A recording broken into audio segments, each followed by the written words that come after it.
more than normal. One of the big things, Buzz, is this is the grand finals. It was a double elimination tournament.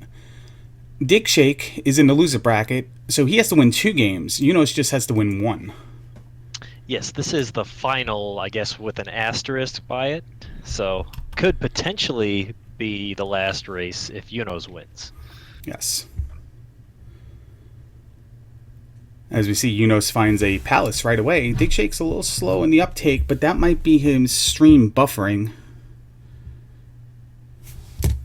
Or he was caught off guard by the start. I'm not sure what's going on. There he goes. 1 town, 1 cave to start. Didn't look like either of them wielded anything particularly useful. Yeah, just the wrong side of Saria there. Oh, and then there's the grass tile a little bit southwest of that town. And a very important item on the grass tile, we have a raft. So why don't you go ahead and explain what we're looking for on the western continent here? What we're looking for initially is going to be the items in the 5 open locations that are available. 4 within caves and 1 in the grass tile like you just saw there. One of the cave encounters Eunos is in right now. This is the Heart Container Cave. This will contain an item. Digshake is going P-bag hunting. It appears, looking for those quick and easy P-bags. There's 3 of them on the western continent, a 50, 100, and a 200 pointer. And Eunos grabs the trophy, Buzz. Nice. Trophy pickup in the Heart Container Cave. As Digshake gets himself a raft from the graph spot, and then he'll probably pick up that trophy as well. Early exploration is very important. Not getting lost, not losing track of where you are and what you have not explored. Both players having the raft, they can go over to the eastern continent as quick as they want to go. The palaces on the western continent are not palaces 1, 2, and 3 in the master flags. They are random. It could be 4, 5, and 6. It could be 1, 2, and 3. But that will play heavily in the decision whether they go to the eastern continent or how much time they spend on the western continent. Both players are in the medicine cave. I'm sorry. Digshake was in Heart Container Cave and picked up the trophy. Eunos is in the medicine cave.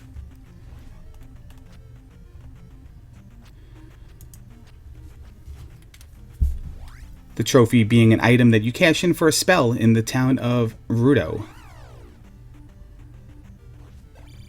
Eunos jumps into that graveyard tile there, Buzz. For those who don't know, this is one of the sides of Fairy Cave. There are 3 caves that you can pass through to another location. One of them being Fairy Cave, the other being Jump Cave, and then one we cutely named Parappa Rapper Cave. And then exactly. Then you can pass through in the town of Saria. Death Mountain has a pass through to it as well. These are important to note because you can find an inaccessible area of the western continent through one of these caves, most likely. We saw a palace 2 there on Eunos' side. What was the item in Medicine Cave, by the way? I missed it. Did both players might not have went through it, but someone will let us know if we missed that. I can't find your stream. I'm trying to get your chat up. It's under Speed Gaming. There is the town of Raru. This will be our first spell of the game.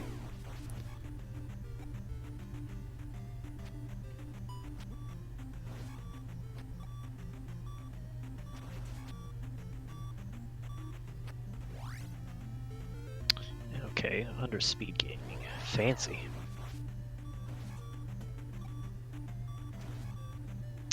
Alright, what do we have here in Raru? High percents, yep. I was going to say fairy, because with the extra keys being off, the game makes it so that you can find a fairy spell or the master key pretty early. It's a nice little crossroads right there with the bridge and the boulder in the overworld. I like some of the configurations that the randomizer does to the overworld in terms of bridges, roads. Yeah, I like when it does wacky, impossible things too. things that look like glitches, but you know, it's just a feature. Okay, Digshake finds one of the other sides. That's either Fairy Cave or Parappa Cave right there. And this is Trophy Cave. Where Eunos finding that entrance to Death Mountain with the boulder right there, so might be important if we need a hammer. But it looks like we're getting all the good items right away here, because that's Glove and Trophy Cave. Glove is one of the... Well, it's not guaranteed to be required, but more than likely it is going to be required. Yes, very, very high percent, especially with a large Great Palace here. You're going to run into those waffle rooms in there, and the only way to get past them is to have a glove. See, out of all the rare things I've seen playing the randomizer, the one thing I haven't seen is a gloveless randomizer. I believe there was only one gloveless Great Palace, but it was shortened in the whole tournament. Eunos has Fairy now, so he's going to attempt Magic Cave again. I'm sorry, Medicine Cave again. And Digshake's going to pass through this cave. It is Fairy Cave. He already knows what's on the other side, so he's going to go right back out. And Medicine in Medicine Cave. So Eunos could get all the spells on this side. On this continent. Yeah, really. I mean, as far as required items go, all you're looking for right now is the Thunder spell, and we know where everything else is. Neither of our runners has all of them together, but we found Reflect. Oh, sorry, not okay. Reflect. No, mistake. All right. No, I just wanted to make sure I didn't miss it. No, we didn't. That is my error. Eunos also uses the fairy to get across to the other side of Saria here, to grab the mirror, get another spell, and then go out the front door and see what part of the continent he's on. Because we're still missing 2 other towns. He has fairy. He can also get downstab in Mito.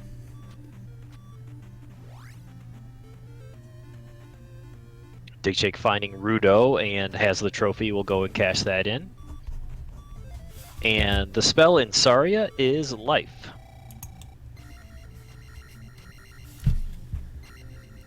A nice handy spell to have for survivability. In our Master Flags, though, its efficiency is randomized, so it can only heal anywhere between 1 and 5. So a lot of times, if it only has 1, it's not a very handy spell at all.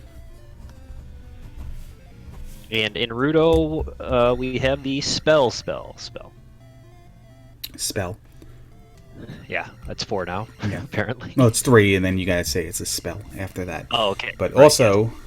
With Fairy, Eunos can also get downstab. So the Fairy spell enabled Eunos to get the Medicine in Medicine Cave, get across to the other side of Saria, and now get downstab.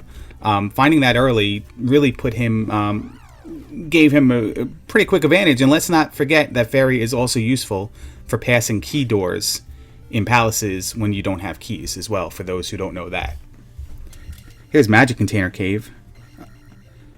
Alright, so we're going to know what absolutely, other than Death Mountain and our palace items, we know what everything else is in the overworld. Yeah, the continental Western continent is pretty much complete here. Only 8 minutes in, too, so impressive. But, I mean, that's exactly what we're expecting from the 2 best runners, I would say. So shield for Eunos in Mito, and the magic jar for Digshake in the magic jar cave.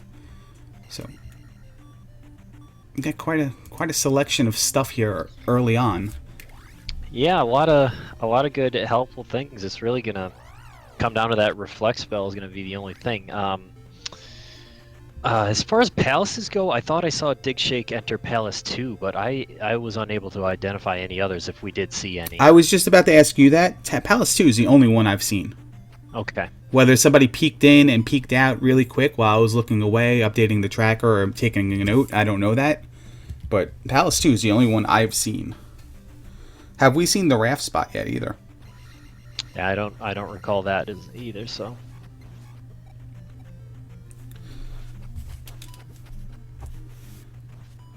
There is Jump Cave that they haven't gone through. Oh, there's the raft spot right there. Okay. Digshake just walked by it. Looks like it's stuck in the northeast corner. That's kind of interesting with the path being on the northern border like that. I don't see that a lot. Eunos is going to pick up the fourth and final spell in this continent. He's going to have the full complement of spells. While Digshake's going to get the spell in Saria.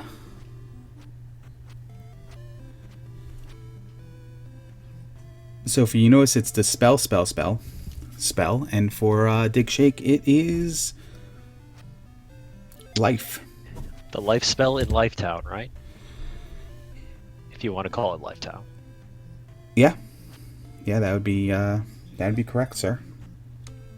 I'll start calling it Bagooville.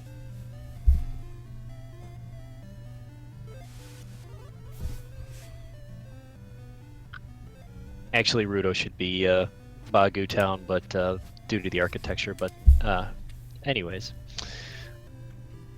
So that is both sides of Death Mountain we have found. Most likely not going to need Death Mountain. Actually, yeah, we definitely don't need Death Mountain. We've already seen all the things that we could possibly need. We know the only way that Death Mountain would have been required would be if one of the spell items, like the kit or the medicine, would have been trapped in there. But we already found both of them on the west. Yeah, well, I mean, boots can be required on the Eastern Continent. That's true too. The Yes, hammer I'm could be required to get the boots. You know, so there are still possibilities where a flute, the recorder, the whistle, the horn, whatever you want to call it, blocks something. I have actually seen a seed confirmed that had a actual flute blocking Maze Island the other day. So there's also they're that. rare, but they do exist. Same thing with Bagoo requirements. I've only seen one of those. Yeah, and the seed's not one of them. We've seen we were able to access both sides, and Fairy was available. So it looks like Eunos might be ready to sail east here. still think we're missing that third palace. Double A informed me that Eunos was in 2 and then in 5, so very close to each other.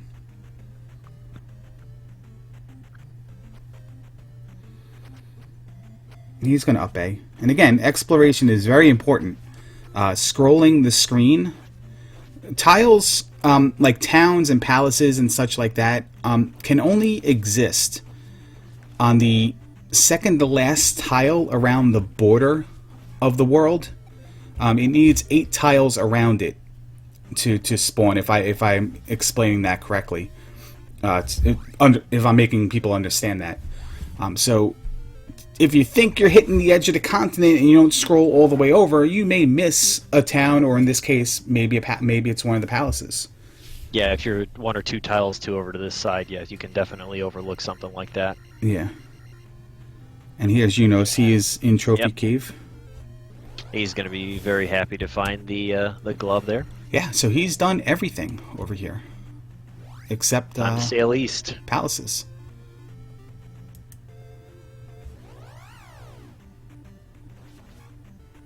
Both these runners, you're not going to see them taking time to level up. They may kill everything in front of them, like Digshake is doing, to grab those levels. Prioritizing attack early, and then maybe abandoning attack at a level 6 or level 7, depending on how many gems they placed and how many gems they actually taken 8, so to speak, where they've placed the gem and didn't take any levels thereafter.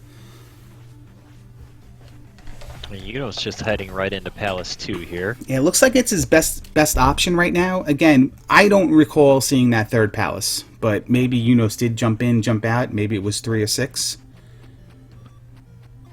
Or maybe he just hasn't found it and said, hey, let's go. He's got the glove. There's no stopping him from completing this. No, that's again with that fairy early. You really don't have any worries about keys or anything. No. And Digshake's going to get the last item in the last cave. So Digshake just a couple spells behind Eunos right now as we approach the 15-minute mark. But he's got all the tools to get all of them. He's just got to locate all the towns. And Eunos and 2 taking the first right turn. There are 3 of them, one of them being the helmet head, which is what we're looking for, because we have no item concerns Eunos at all. Eunos missed that key. But he's got Fairy.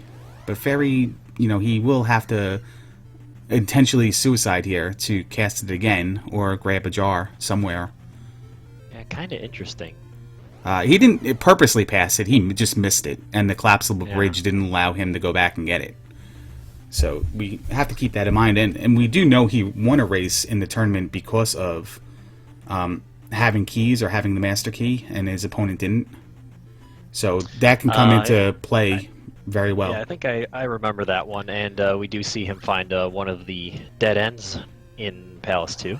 So he's going to have to go and take one of those left turns. All three of the pillar left turns are right here at the beginning.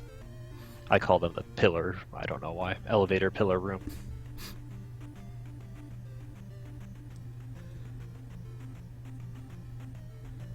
Two is one of the palaces where the glove would be required, and it doesn't look like it was required in this instance.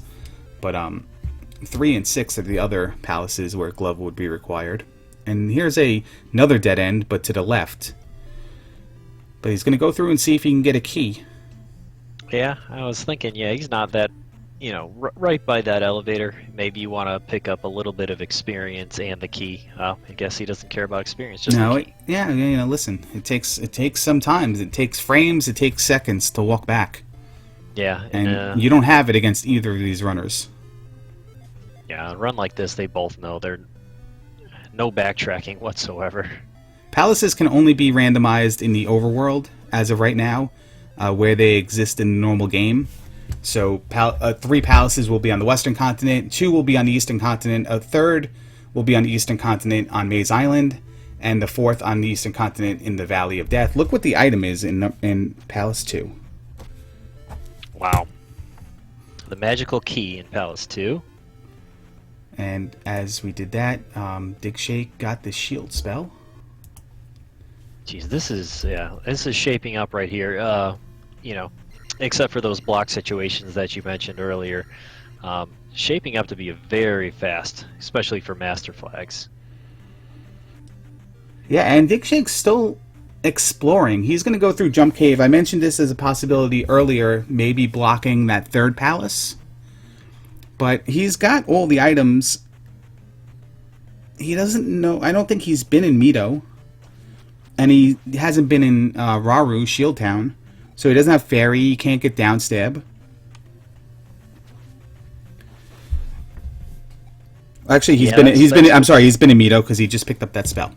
But he didn't have Fairy at the time, so. Right.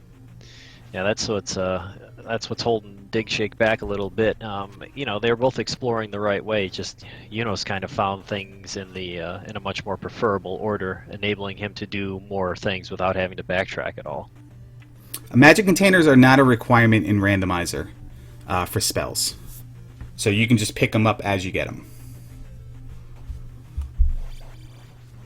Yeah, magic containers are only required for getting the item in New Kasuto, which can be blocked between 5 through 7 magic containers to get that item.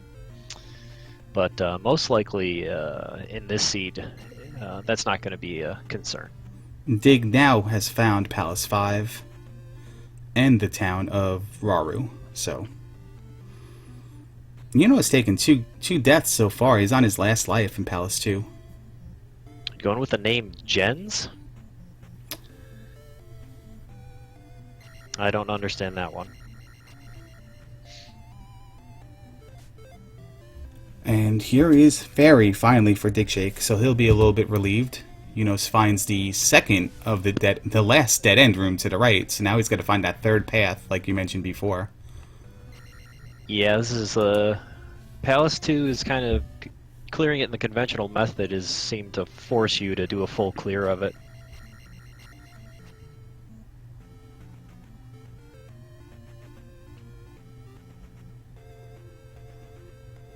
Yes, hit points and attack efficiency, along with magic efficiency and life efficiency, are also randomized.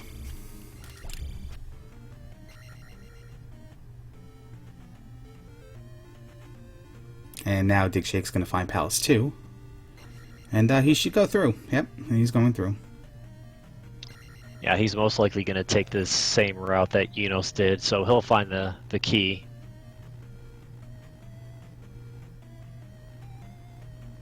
takes a couple hits on Helmet Head, but ultimately just mashes them. Yeah, destroys Helmet Head. What's he going to do here? Don't try that at home, kids. He takes life 4 over the potential for attack 3 at the gem. It's low enough. He'll be able to get it. I wonder if he's going to double up here. Yep, he is. He's going to take life at the boss and magic 3 at the gem, and he takes the 1-0 lead.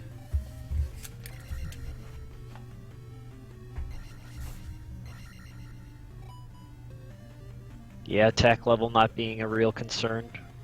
Oh, Digshake missed that key also. That's funny.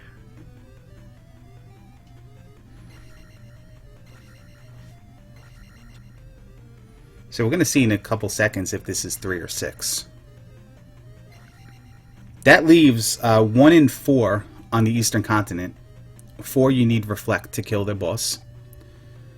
And Eunos takes the game over. But no big deal. He would have up 8 anyway.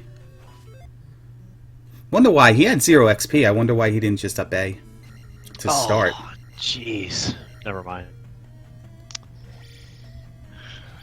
Well, you got to be on speed gaming, man.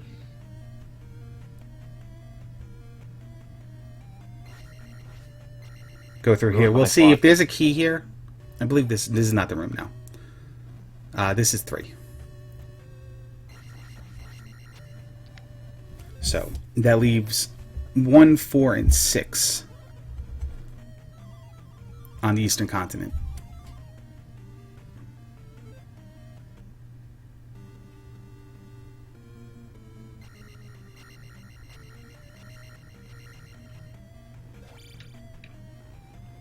And Digshake's going to take this left turn, and he will... The only thing that would stop him, if he's... he knows he doesn't really need items, but it's probably this early. You might as well grab something. We'll see if he is that, strapped for time that he doesn't even want to look at the item, and no, he's going to get the key here.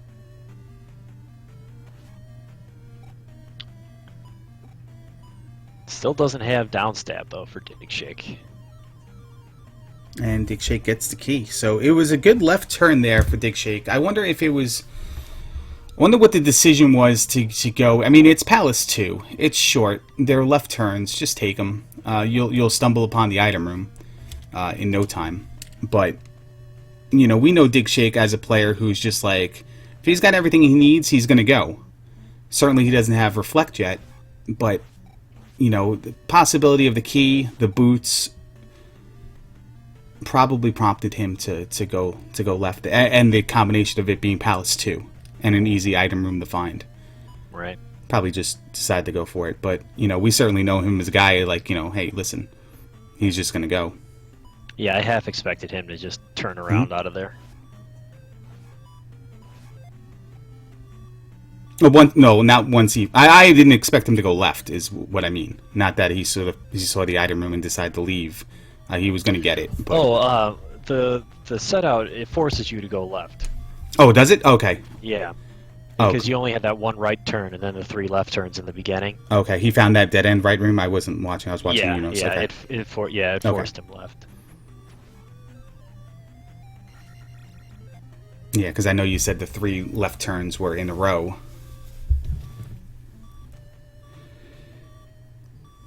It's a lot of sword slashing going on. I wonder if this is a rusty butter knife seed. It didn't seem that low of attack, but again, Eunos is still at attack level 2. Yeah, that's true. And he is going to do attack level 2 Rubberneck, but he's got downstab. The only thing that can really be a problem is what just happened there. You're downstabbing too long on Rubberneck in the corner that he might go left or right from underneath you. But he pins him up again. And seems to have him in a comfortable spots now.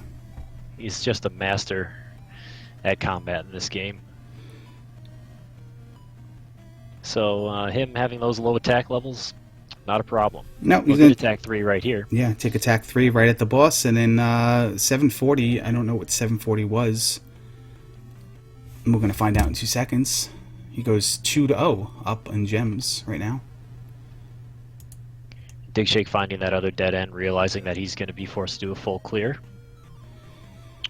Oh, So double 740s. Yeah, 740 was life 5 and magic 4, but he's going to bank the XP. He only needs 200 more for attack 4, and he'll be right back on track.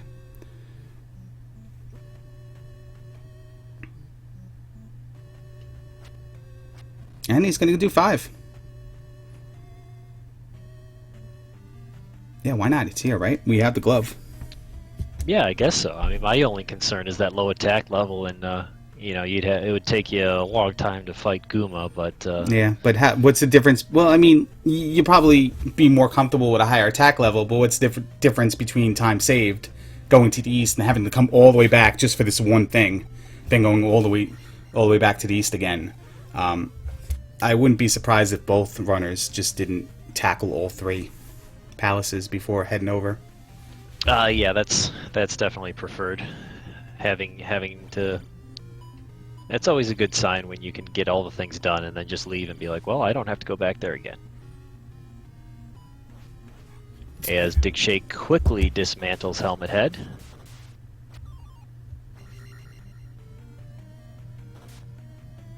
Randomizer is a game of...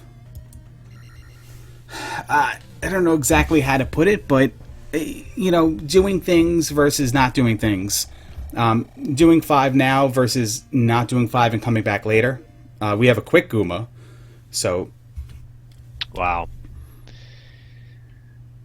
So we'll see how this goes. Lost Yeah, it's Digshake going to here be... for a second. yeah, it's probably going to be about... I'm going to guess 40 hits to take down Guma here with attack 3. But the way... Normal save strats is 1 stab at a time. I think Eunos is getting 4 or 5 off at a time. Yeah. He basically just jumped through the wrecking ball there. That was pretty great. I lost Digshake. Did you lose Digshake as well? I lost him, yeah. Okay.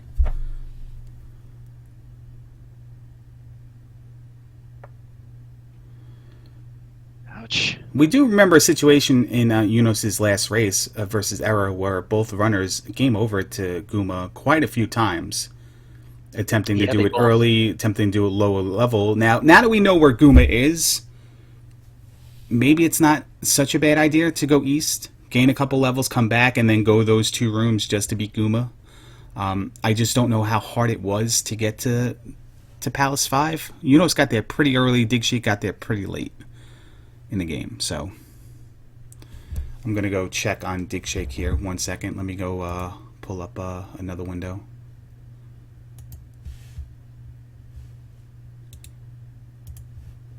And see if I may need to reload. I see in chat that they said that he's back now. I'll do a quick refresh myself. I have him as offline, and now he's reflecting as offline. I have him offline.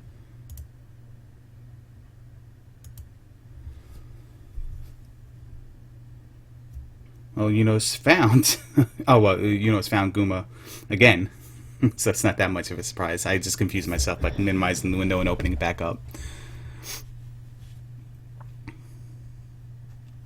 Yes. And you think after a... I mean, I know I said this last race too, but after a game over with Guma, you think you might try something different, maybe a little less aggressive on here, but he's just going right after him. Well, now he's backing off just a little bit. I think he's trying to get him locked on the side of the screen, maybe. No. Dig looks like he's back. So next time, Eunos, if he beats Guma or takes a death, I'm going to refresh here, and both sides are going to go down. So I apologize for that, but I'll wait until...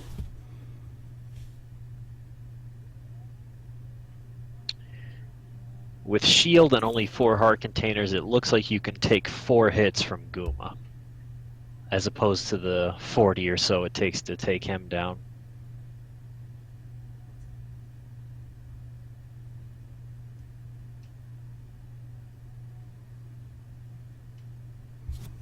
Yeah, he's going to go a little slower now. Well, maybe not. Yeah, every time you think he's going to do that, he doesn't change his Guma strategy. He just like kind of bounces off his head. Yeah, so there was a situation in one of our SRL, non-tournament races where Digshake did something similar to this. Didn't go do something else and then come back and fight Guma, or it might have been Barba, or the search for Barba or something, and just took so many game overs. Went like this, did the Tin Cup routine, like we're just going to go at this until we get it because we're here, instead of going away, and the cost of game overing versus the cost of just doing something else and coming back at a higher level was ultimately decided, his second place finish over his first place finish. So I got the okay that Digshake's good, and he's back. Still whittling away Gooma's health here. Looks like he only needs 1 or 2 more hits. Jeez, he just won't. Yeah, there we go. Finally. It's never a question of if Eunos could have beat a high HP Guma at attack 3. It was just always a question of should he have... Being that Guma was so quick, it's not like he went 27 rooms and then found Guma, although that might have been a reason to leave, as opposed to just being there.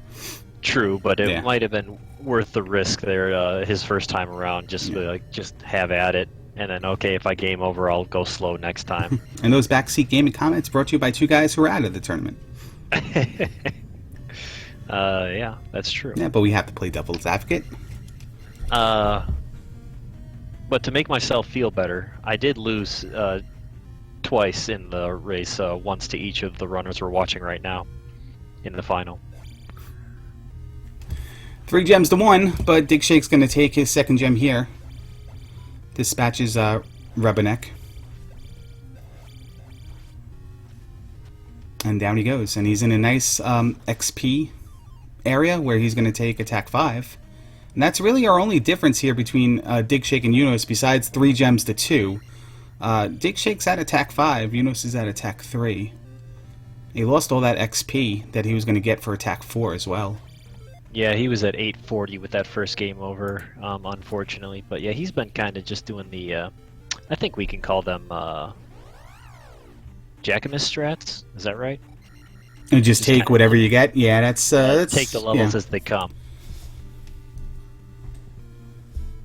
But Digshake doing the more traditional management, prioritizing attack levels. And he sees 3 or 6, and again, he's got the glove. He's just going to go... Well, I'm sorry, this is 5. He already did the see to 3 or 6 and go in. He did that when he was buffering. So I didn't have time to say it, but now I did. But he is in 5 now. And Eunos found Palace 6 right away. Mm-hmm.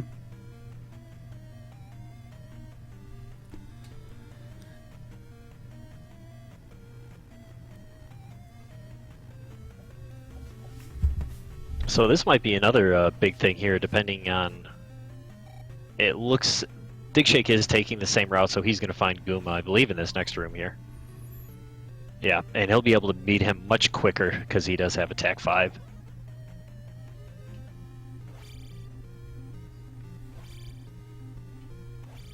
Ouch. Eunos finds the first of the Rubinex, the one that you passed through, not the one for the item cave. The item cave, not the one that contains the item.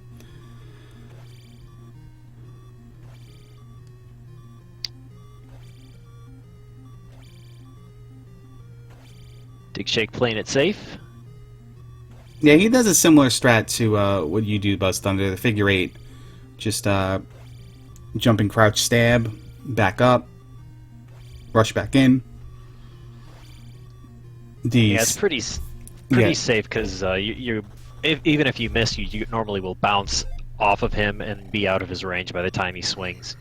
Didn't look like Eunos wanted to drop there in the Canadian hole. Nope, definitely not.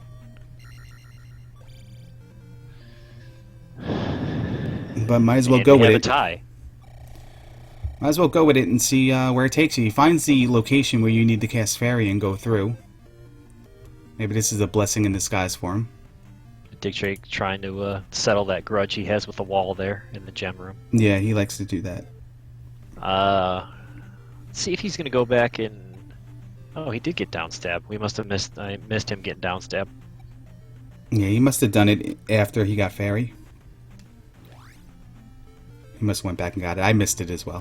When he was buffering, he must have got it in between palaces.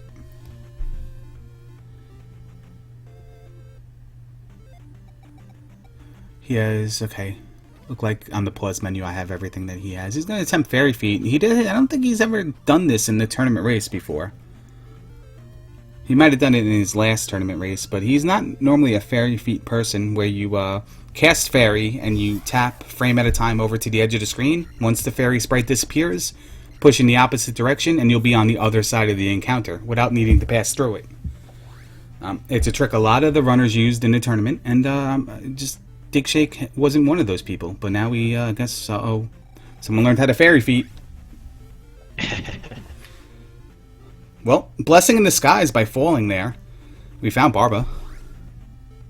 Yeah, that's one of the weird things about Randomizer too. You know, sometimes mistakes like that can force you to get through palaces quicker. Mm-hmm. Oh, except unless that happens. Well, he at least knows where Barba is, so he's on his way. Yeah. He's on his way back.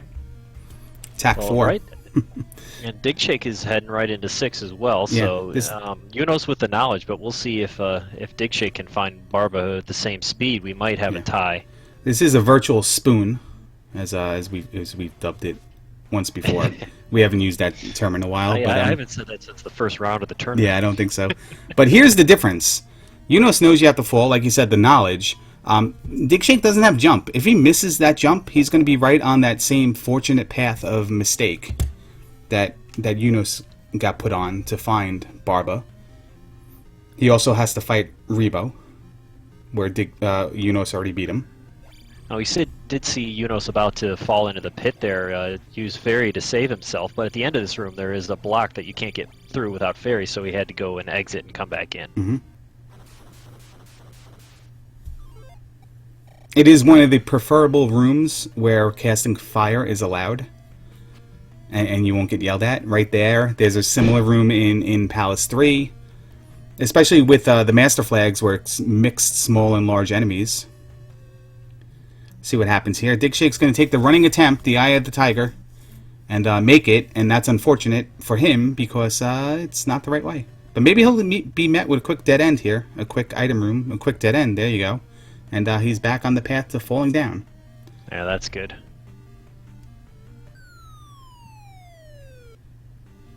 And we might see... He has enough magic to cast Fairy, so he's gonna... Yeah, they're gonna... Yeah, we might... I think you were gonna say... We're gonna see Attack 4 Barba versus Attack 6 Barba. Yeah, there you go. Should be fun.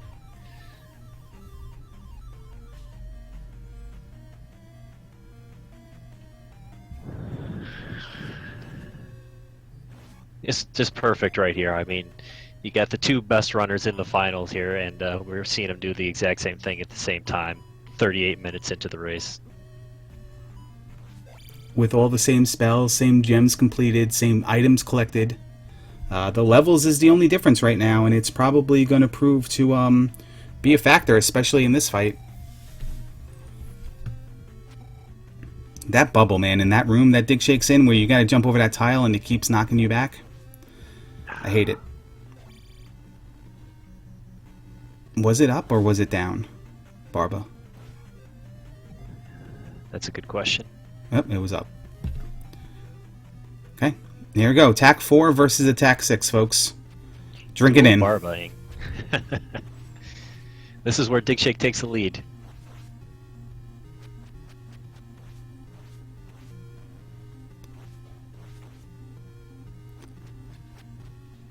Just going to be a fan a second here myself and watch.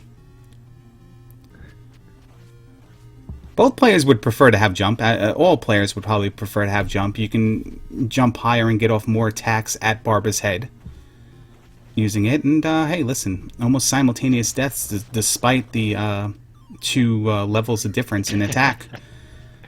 Wow. Eunos had a little bit of a lead, a little bit of a head start, but still, I mean, this is as close as you can get. 40 minutes into a race. Yeah, definitely. And look at what's right next door, 1 or 4, and it's 4.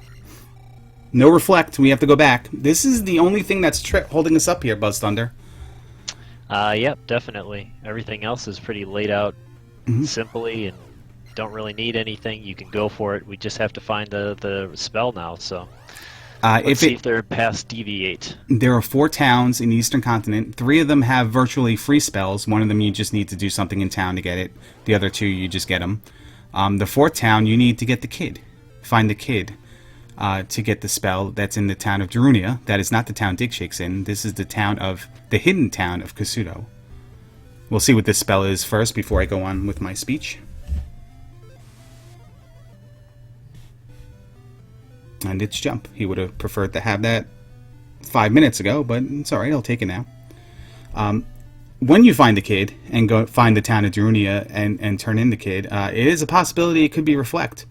The kid can only be in Maze Island. There are 2 item spots in Maze Island. And then there's the water tile and a desert tile. If it's on the water tile, boots required. And there's the magic container cave. I'm sorry, the magic jar for Digshake in the desert tile. So now 2 out of 3 chance that the kid is readily available if the kid is needed. And again, the only thing that might slow us down would be kid hiding the reflect spell. And they could. So they might have to find a cave. They might need the boots. They might need to find the hammer to find the boots to find the kid. Too. Yeah, that's true. Yeah. So there is possibilities here where this kid could be very well hidden, and it might come down to which one of the 2 runners can recognize that and figure it out the fastest. There is Darunia. Eunos is going to grab Upstab here. He's going to utilize the Fairy Claws trick to get it, since he doesn't have jump. Yeah, when we have a full-size Great Palace, there are going to be 2 rooms that could potentially require Upstab. Yeah, that's a good point. Thunder is required as well. But we were on the mindset of Palace 4. So. I don't know why I forgot Isolated area there, as AA says. I thought they already had it or something. Well, when we said earlier, we were talking about required items. They have everything they need. Yeah. And I said that multiple times. Yeah, and you said everything but Thunder, and I'm like, oh, there's Reflect too. And then for some reason, I just thought like it was everything but Reflect. But both players are going to get Upstab first before coming back. This is an isolated area. You needed a cave to get there. Maze Island is right there, and Palace 1 is on Maze Island as well. So probably get Upstab, probably go do Palace 1. Probably, I would say, look for both places. Look for both items on Maze Island for the kid. I think that's a no-brainer. Yeah, with...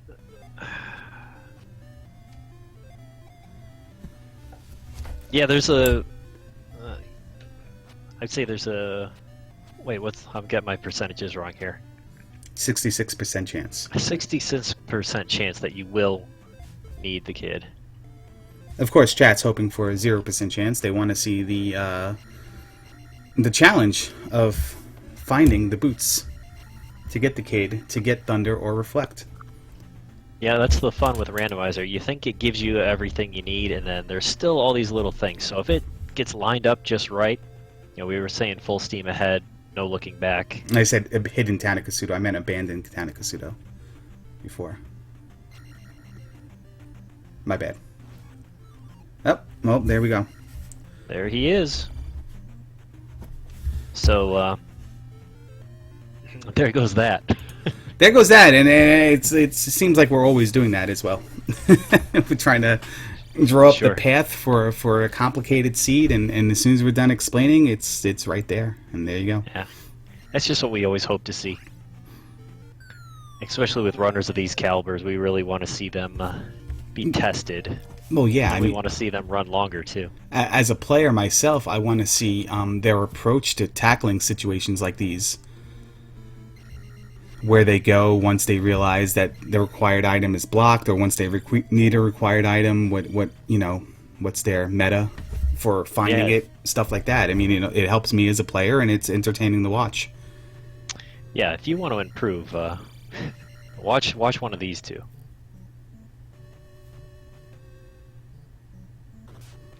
We are simultaneously in level 1, Palace 1. They found all the palaces. They don't know where Nubaru is, and we haven't seen New Casido.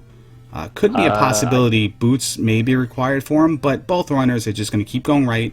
They're going to find the bosses. If they need the boots, they'll come back. They're not going to waste the time finding the boots on a what-if scenario. Yeah, definitely. I was going to ask, do we see Death Valley? I don't remember seeing that. I have not seen that yet. No, I've only seen something else that could potentially be a little bit hidden is the Great Palace in Death Valley. Yeah.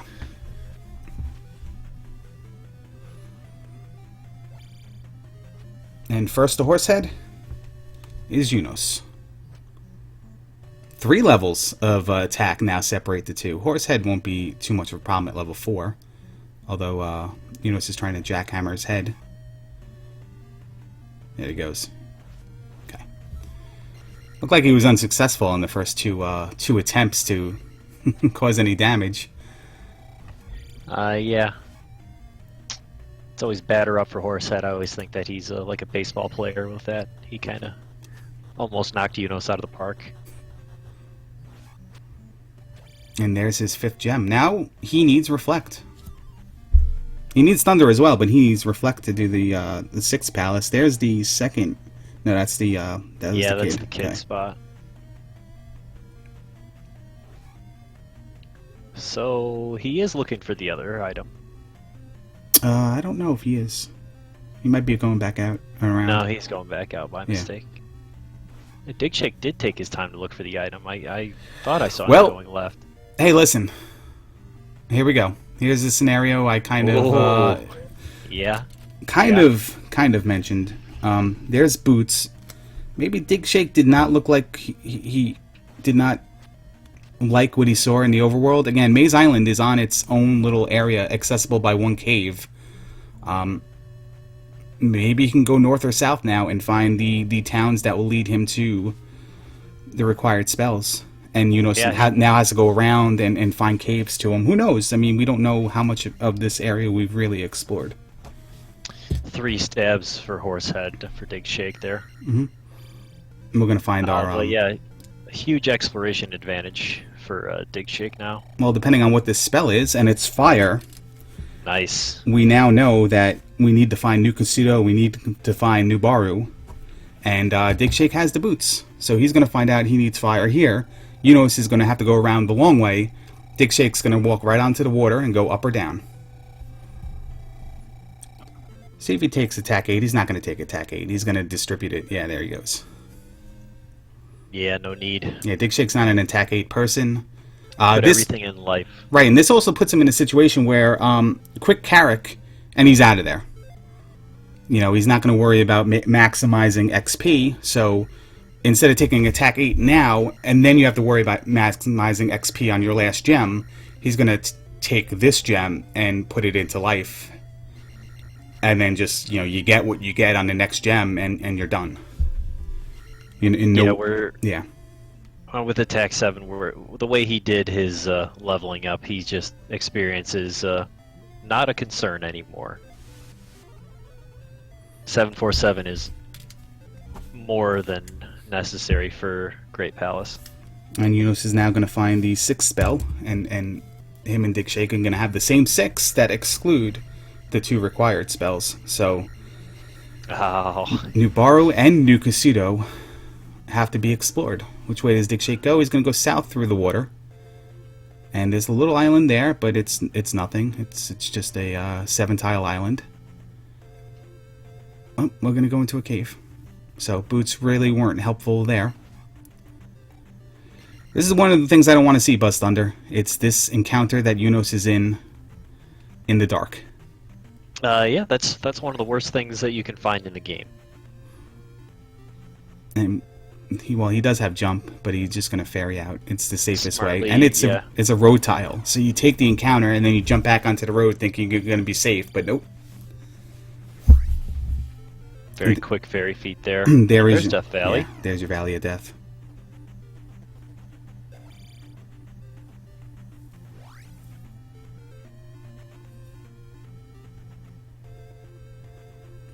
So Dig's back at the raft spot. He's going to go south. There's the water tile. I mean, it's right there. He's probably going to take it. It could be a heart container.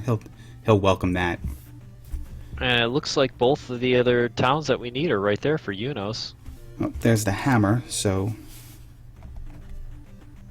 Hammer in the water. but Eunos didn't need the boots. See, here's another thing. You want to talk about unfortunate situations. Eunos arrived to the two towns earlier because he did not have the boots. Digshake had the boots and explored his boots option. And now Eunos is going to get Thunder in New Kasuto. Digshake right in the same area, so he'll both towns south here, and he did. Yes, he did.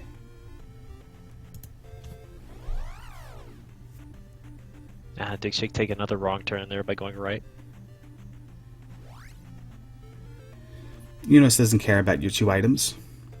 Did he talk to the magic container lady? Did she say 7, or did he just pass it because he doesn't care?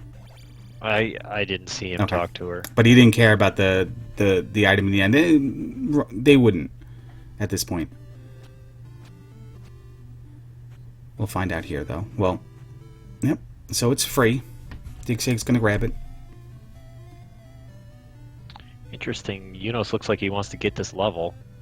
Just doing a little quick grind. There's another heart container.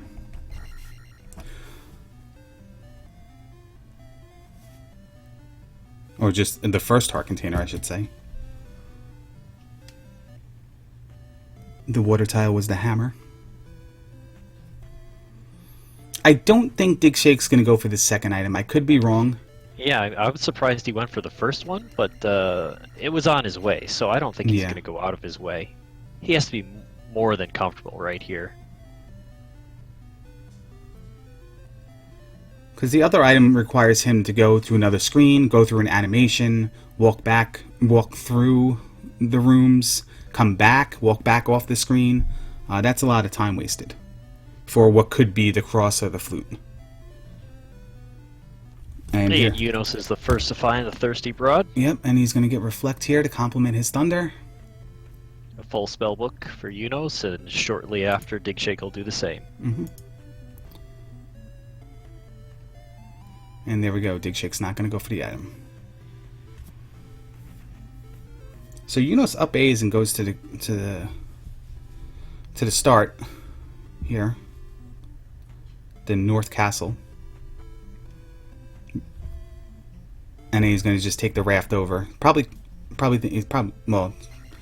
since he did it, I'm assuming it's going to be quicker to do this raft over than it would have been the backtrack in the east and go to 4.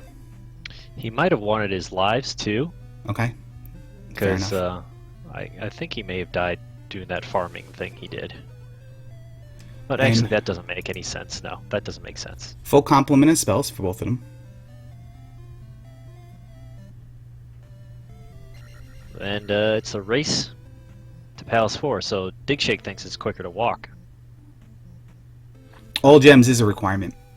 You have to place all 6 gems in Master Flags.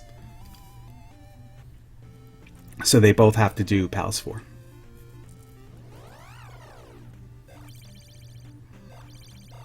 Great Palace. Full Great Palace, Buzz. Yep. That's always always fun. Mm-hmm. Eunos is 1 tile away from Palace 4, and Digshake's walking up there now. Let's see, 5405. I just want to see what the lead is to the second. I always like being able to measure it precisely.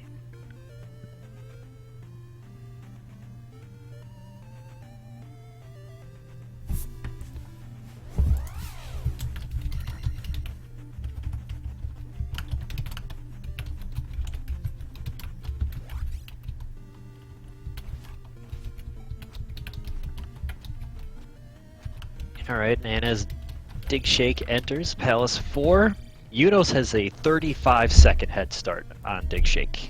That's how close we are. Eunos finds the room I like to find here, this jump room. Basically, it's 2 or 3 guaranteed right paths, and in Palace 4 there are 3 dead ends. There's the item room and there's the boss Carrick, who are you have to go right to find them all. So by doing that, you find 2 or 3 guaranteed ways, if not more. Digshake finds the item, it's the magic jar, and Eunos finds the first dead end. So now he'll drop, Eunos will drop, and then go right again.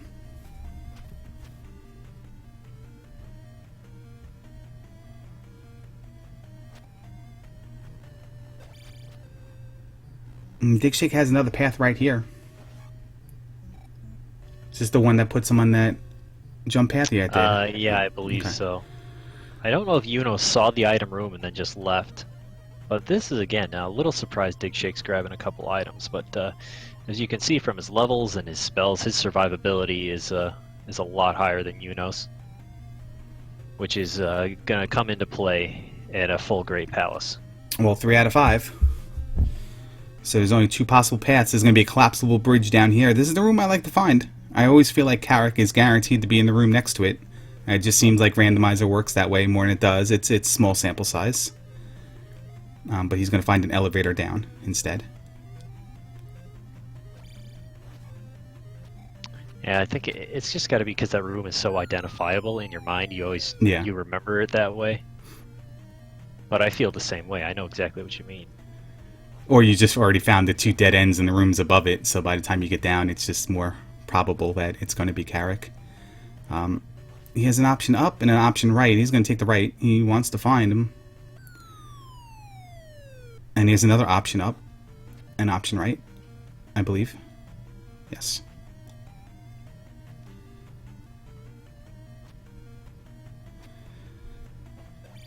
It looped. Eunos just hit a loop.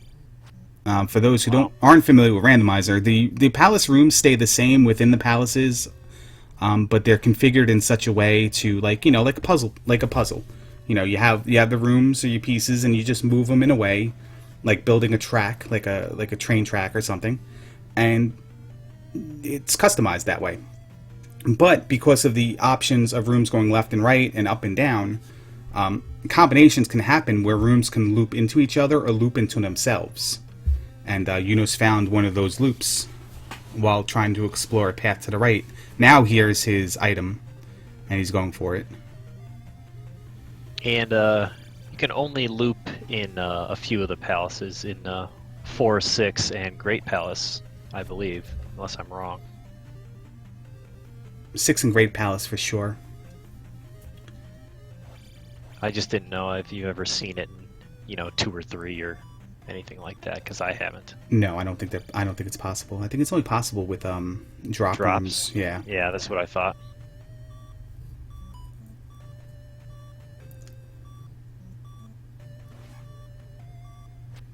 And Eunos finds the start, so he's going to have to go a different way now. Digshake also finds the start, so both of them looped around, and they're both back in the same identical spot. Dig. I'm sorry, Buzz. Right on top of each other. Yeah, this is. I tell you, I don't know. I keep saying it, but this is as good as it gets right here. Yeah, this coins the phrase from the old baseball days with Vin Scully. Let's play 2. Yeah. Exactly. This is the reason why this is so good. It's not the trolliest, quote-unquote, of seeds. It's not the most interesting of seeds, but it's 2 players that can play the heck out of this game. Yeah, and we see them doing that, and they're right on top of each other. Mm-hmm.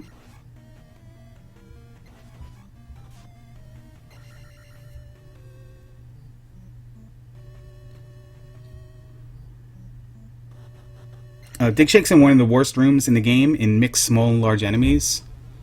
And he just, unfortunately, missed the jump there, and Buzz. Oh. Ouch. He gets wamboozled. Oh, jeez. Ernie Banks actually coined the phrase. Thank you very much for that. It says that on his statue outside of Wrigley. Yeah, I don't know why I didn't know that, but All the useless trivia I know.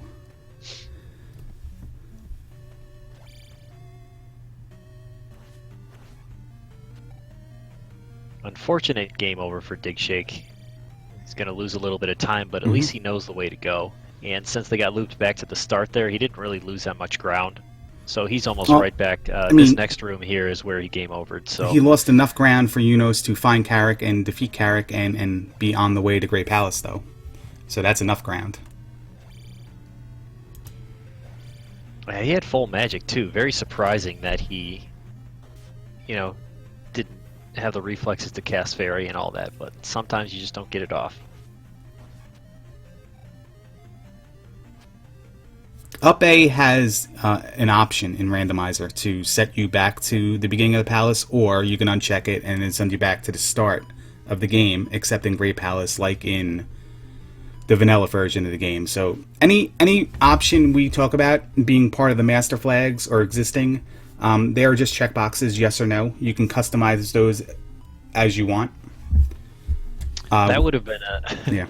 that would have been a very interesting addition to the final. On checking that box. I very much believe, as Eunos is going to go here through the Valley of Death, he's going to fairy feed his way across. I truly believe that the next iteration of this tournament will see a progressively harder steps as you go through the tournament, fixed steps, as opposed to let the players decide. And one of them will probably be a quote-unquote no up A final, which you can only enforce by just saying, hey, if you up A, you go back to the North Castle at the start of the game. So, because you need up A for drop rooms, loops, and ferrying through a door that you can't get back out. You're stuck between two doors, and you don't have an enemy to kill you, or no way to. You need it, but here we go, Buzz. Full Great Palace, first one in Eunos. So, and again, I'll tell you how far behind Digshake is. So mix small and large enemies. Mixed rooms like this are a nightmare. This is the chicken and waffle room. Thunderbird is required, and what that means is you have to fight Thunderbird, and Darklink will be beyond Thunderbird. So whatever rooms they find initially will not factor in the exploration to find Darklink, because Darklink always has to be beyond Thunderbird. But there's a trick, there's a catch there. You can take a drop room after Thunderbird and wind up back before Thunderbird. So very likely there could be a situation where you take a drop and you kind of loop back to the start and you don't know it. And you're looking for Darklink and you're spending a lot of time exploring, and Darklink never had a possibility to be there to begin with. That's just a brutal waffle room. Took Eunos a minute to get through. Yeah, and here's one. Find our first drop. Yep, there are 4 drop rooms. There's our first one. And Digshake enters Great Palace. He is 1 minute 5 seconds behind Eunos. Commentary, what's the name for 555? Well, that's the 80s, 90s sitcom exchange strats. As it is, all their phone numbers always begin with 555. There's our second elevator down, because we'll consider the first elevator now. Chicken and waffle room, but this is the one with flying stuff, so it's easier, quote unquote, if you like a lot of things flying at you. It's certainly not a bunch of chickens, which is good.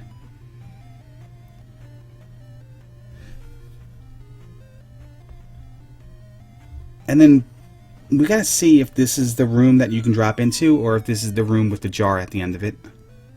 Looks like the jar. Yeah, it is the jar room. So there is a jar there. He spawned a chicken. He'll go back up, look for the jar again, and he's 1 for 2. As Digshake makes his way through the fun room. And it looks fun. Did he respawn that chicken? He respawned that chicken. He had the chicken in the lava and then scrolled his screen off a little bit too far, and the chicken respawned. Alright, nicely done. Oh, that's just a dangerous situation right there. Alright, that's an early Thunderbird. And yeah, this is why and this is why I say But, early Thunderbird, because there's no alternate paths, Buzz. Yeah, exactly. So the the bulk of the Great Palace lies beyond this, and I believe it has something around. What's the room number? 59. I believe it's 59. It's the same amount of rooms that are in level 9 of Legend of Zelda. Okay, and we've only seen 10, so that means we have a potential 49 rooms still available for exploration here until we find Dark Link. Digshake just totally whiffed on that jar. And then he's got the chicken. He's 0 for 2. And 1 for 3. As Eunos takes a death here to Thunderbird. Yeah, I mean, with no possible explorations before, no possible options before Thunderbird, this is where the game is going to be decided. Just who goes what path and what happens, you know, where is Dark Link fall. There's going to be plenty of options. There's plenty of rooms that have 2 or even 3, 1 or 2 places to go. Because you're coming from that second or the third. Eunos really needs to find it quickly, as we are going to see a little bit of a dual T-Bird fight here. Oh, see, and that's exactly why I was going to say Digshake. We will most likely see him gain a little ground here, just due to his survivability. That 1 extra heart container, but also life 7 as opposed to Eunos' life 5. And attack 7 will down Thunderbird a lot quicker as well. Less chance to take those extra hits on the extra pendulum swings, and there you go. Yep, only got to hit him about 13 times, I think, with attack 7, and that's where Digshake takes the lead. And we're not going to have any drops beyond here that lead us back beyond Thunderbird, so all drops are in play, except for that drop that Digshake just had in the lava. That's not in play. That's a death. Ouch. Yeah. The fun room. Fun rooms are fun for a reason. Yep, aptly called the fun room. Like Eunos just did a nice little stab, jump between 2 fireballs in close proximity, and stab again. That was beautiful.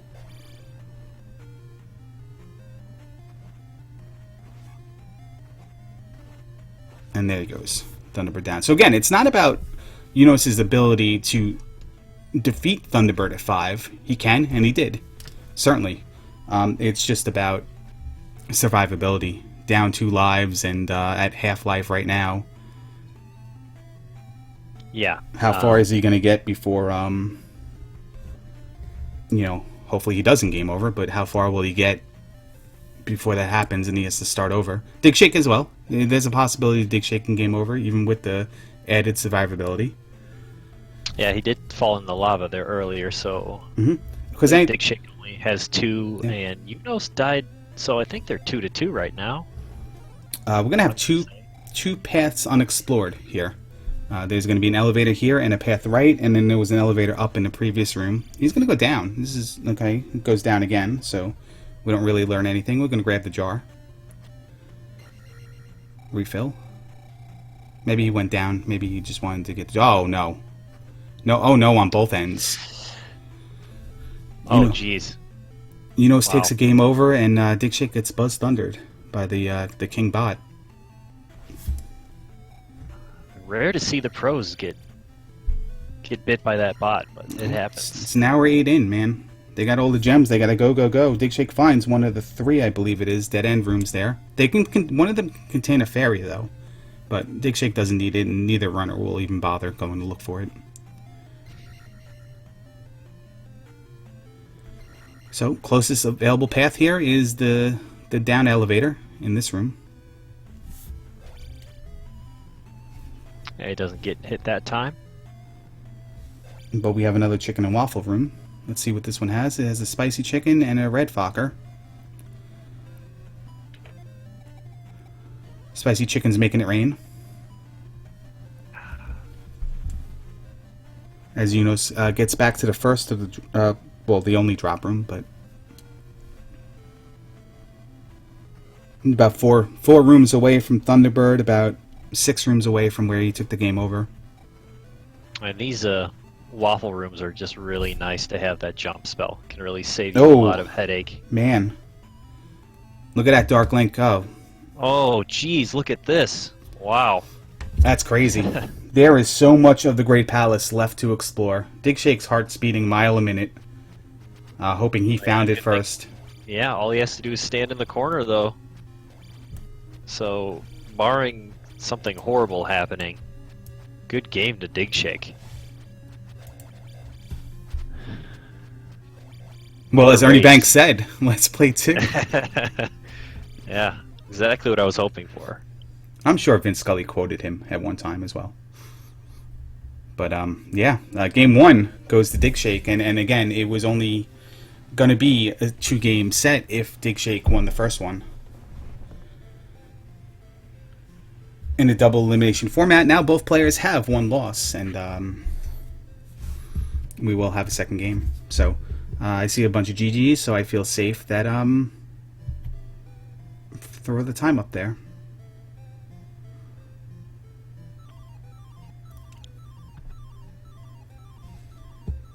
It's a great race, absolutely spectacular.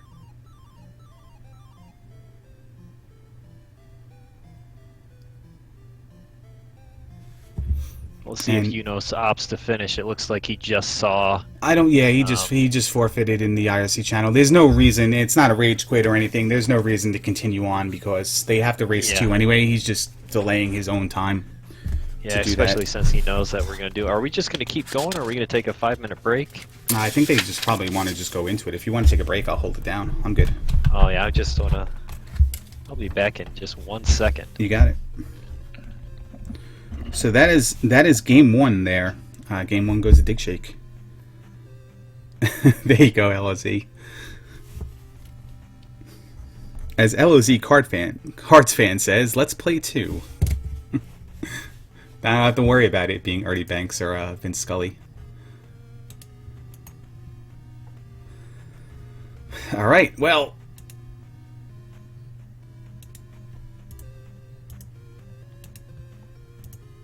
I guess I can do this.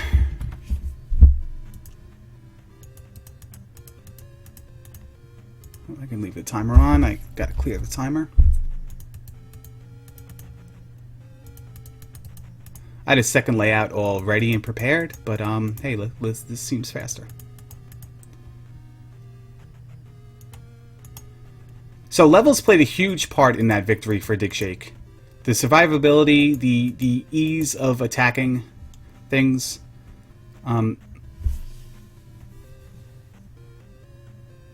certainly went a long way, and the just going the right way. Because if he didn't go that wrong way first to arrive back at that Jackamus room, and that room is named because of decisions like that,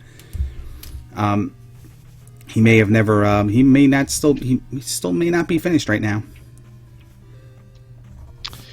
So what do you have to say about that race, Larry? Oh yeah, well I just said it was it was about leveling. It was about having higher attack. Yeah, higher attack, survivability, and Digshake finding an unfortunate dead end that led him back to the Jackamus room to go in a different direction.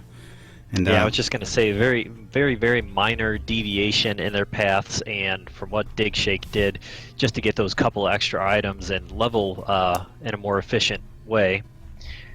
Yeah, that's really what it came down to. But other than that, they pretty much did exactly the same thing. They were on top of each other the whole time. Yeah, despite the levels difference. Are we rooting for a little bit a harder seed this time? I think we are. Definitely, because that one, I mean, geez, that's lightning fast for Master.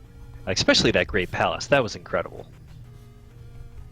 I mean, I've done, I think 2 or 3 full 100% clears of Great Palace of a full size, and I've spent over an hour in there. Alone. The time it takes them to beat a whole seed is the time it takes me to beat a full Great Palace.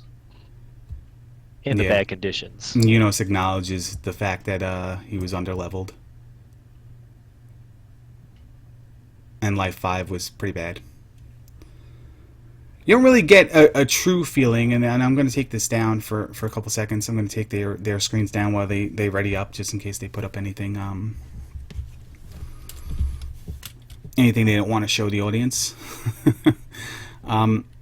Yeah, you don't really commentating. You don't get a true feel of how attack feels, how life feels.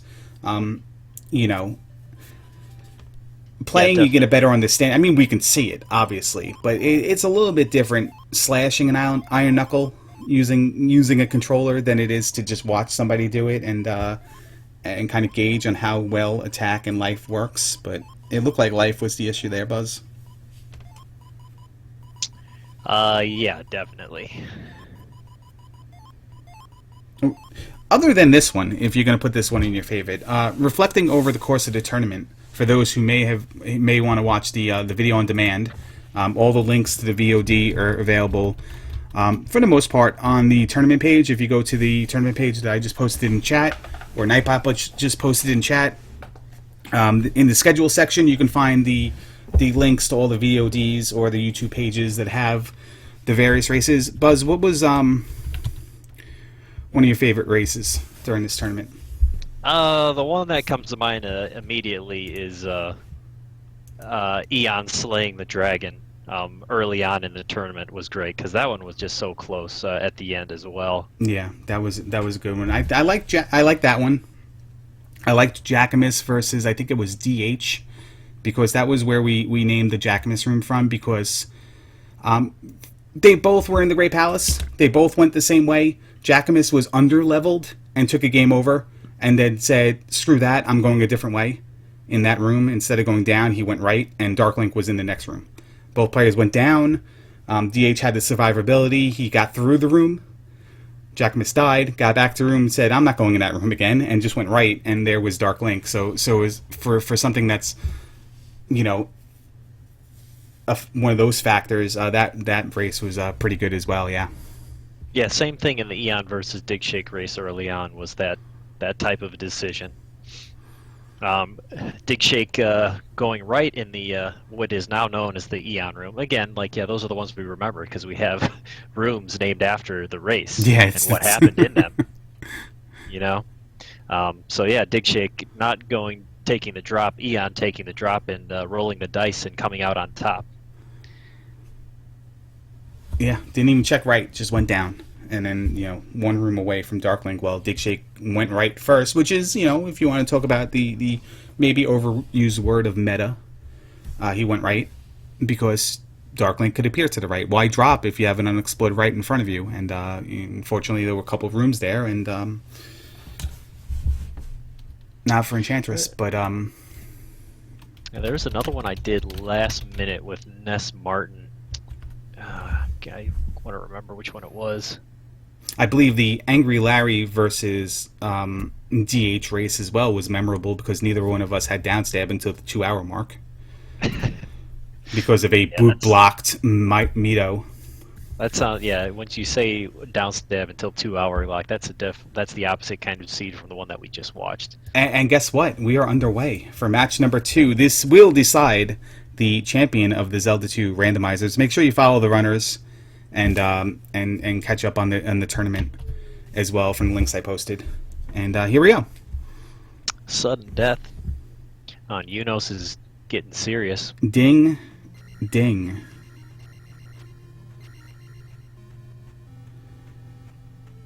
Early cave, both players are going to explore it. Why not? It's the first thing you see. Running into a little fun swamp here. Yeah, again, mix small and large enemies for those who are not familiar. The size of the enemy, whether it's small or large, is dependent on the sprite. We can say like there's like a half height and a full height, or 1 tile high, 2 tile high kind of stuff, generically. It takes whatever it was in vanilla and then switches it in mixed large and small. You know, a bot can turn into an axe throwing red Dyra. It can take it can turn a bit into an axe throwing red Dyra, and that cave is Trophy Cave. Was that a game over for Dig, and a death in Trophy Cave for Eunos? He's one death away from game overing himself. There's an unfortunate fact of we didn't see this in the first race, but in a candleless, there's an awesome item. He wanted to see that. Yep, cross always the worst item in the game. So the worst enemy in the game, as far as like, well, not technically damage wise, but in a dark, candleless cave, has to be the worms. The ones I always forget what their real name are. But, Geldarm. Geldarm, yeah. In this in this cave you can see it, but in most caves you can't see it. You can jump and it'll be right there on the edge, and it'll just knock you right back, right into the lava. It's unfortunate. Yeah, the candle's nice to have. Yeah. Yeah, walking through it, you There's a finally lot of find finally find Hammer Cave and Death Mountain, and you're walking on Last Life, and you're like, all right, I gotta be careful, You're looking for shadows, and there's no shadow, and you just run right into a worm, and you game over. Yeah, a lot of things you learn because we were used to those tournament flags and only seeing those and always having the candle, and then you switch over to this, and Yeah. you realized how nice of an item the candle is. Quite a luxury. Well, we wanted a harder seed, and the red die is a 150, and that's going to be very important here. We wanted a harder seed, and it looks like we're going to have a red die in every encounter. So Yeah. So levels aren't going to be a problem at all early on, especially that encounter too, because you can pin them right up against the wall. well, yes and no. They may not be a factor, but game overs and deaths may be abundant as well until we kill a couple of them and get a couple levels. So. I'm sorry, I marked that on the wrong side. I was scrolled too high. But there's Eunos. He's going to kill a second one. Yeah, so not a little claustrophobic open area there. Not a lot of options which ways you can go.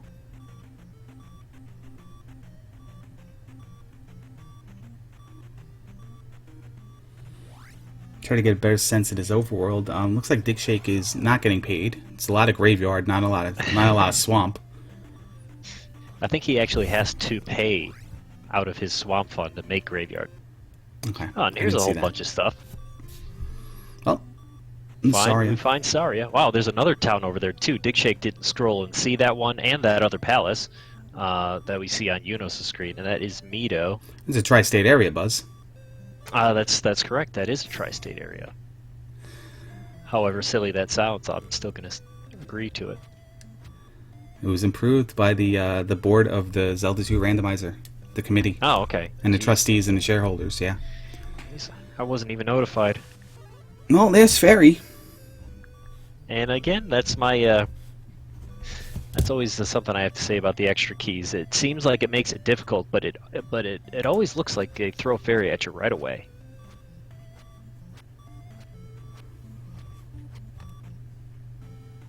It changes where the game has to put Fairy.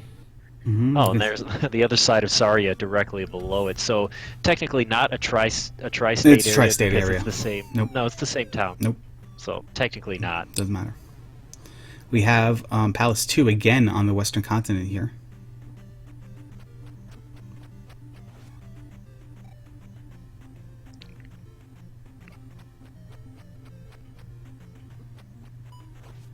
See what these caves are. This is Heart Container Cave. So Heart Container Cave, for those who were new to the game or maybe trying the game for the first time later on today or this week, Heart Container Cave is recognizable because you enter from this direction and there's an enemy right away. Whereas if there's not an enemy, it's what we call Parappa Rapper Cave or Candle Cave or Palace 1 Cave or whatever you want to call it, whatever it's called in vanilla. That's how you can identify between the two, even with a candle.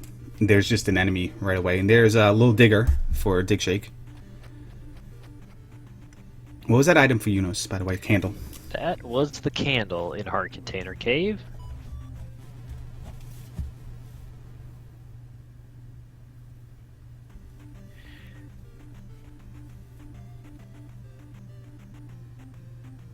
A nice little helpful item. Here we're going to see the other palace. It's either 3 or 6. Can tell by the pillars. Yeah, there are two ways to identify what palace is by just stepping into them. One is the pillars. Raikou Rider, we thank for that. For some reason, nobody else brought it up but him. I was going to give him credit for that as well. Yeah, there are 3 different palace sets. 1, 4, 2, 5, and 3, 6 share the same type of pillars. The other way to identify them, other than that, is the statue. Sometimes you need a combination of the two. Like with Palace 2 and Palace 5, they have the same tiles, but one of the Iron Knuckle statues in the front will drop a Dread Jar, the one will drop nothing.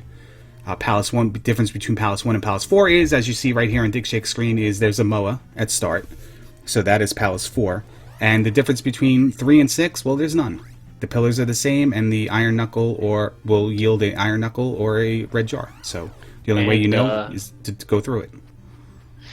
Meanwhile, in Medicine Cave, we have the medicine, 2 for 2. That was the same thing on the last seed, right? Yeah, Medicine Cave and Medicine, yeah.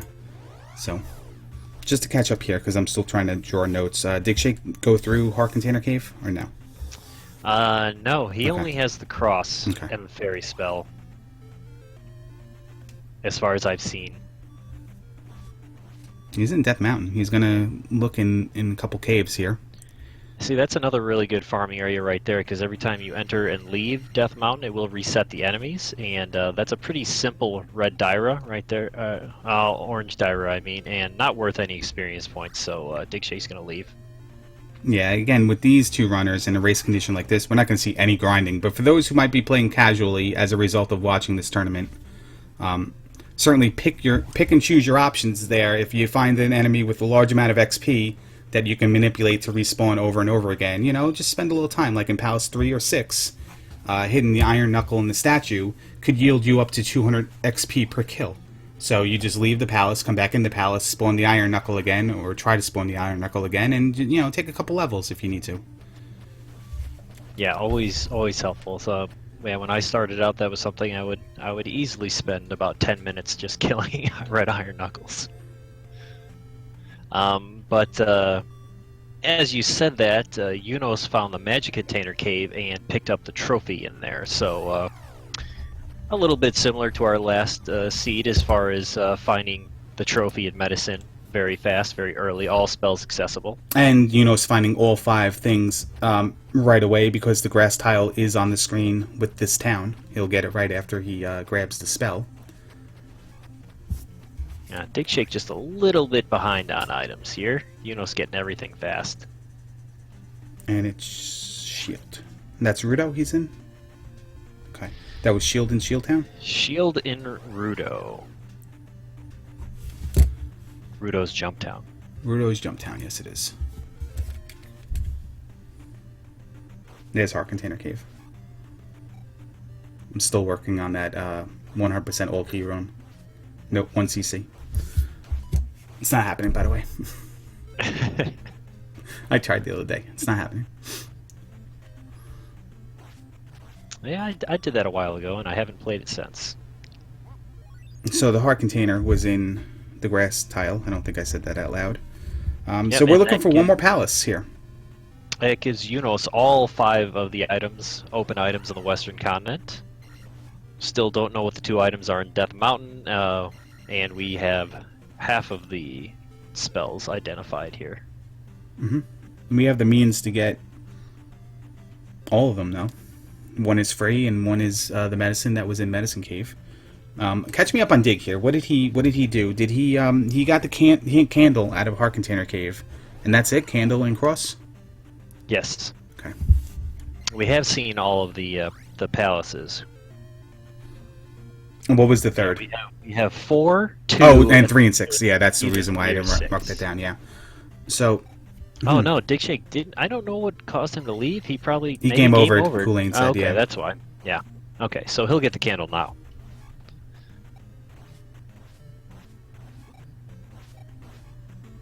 So here's the reason, if you joined us for the first race, the reason why I said I like to watch these players play is what is their mentality here? They don't have the raft. The raft could be in 2, the raft can be in 4. If the glove is in Death Mountain, the raft can also be in 3 or 6. So I guess meta buzz would be go into 2, get the item out of 2, because you'll never be glove blocked from the item. You'll only be glove blocked from Helmet Head. So 2 is the most acceptable answer here. But we have a situation where the raft may be in 4. Or the glove may be in Death Mountain and the raft is in 3 or 6. So... Yeah, definitely want to go into 2 right now. That is your logical path, unless you decide to tackle Death Mountain. But most runners, including these 2, are going to avoid Death Mountain at all costs. Well, Digshake was in Death Mountain. He looked in at least 1 cave, and I think he always looks into at least the most immediate cave. and that's it. But you know, I'm sure for the sake of the race and the sake of the people watching the race, Eunos is going to go get downstab and find out what this spell is. We want to see a situation and how these runners handle it, where they have to go into Death Mountain to do other things.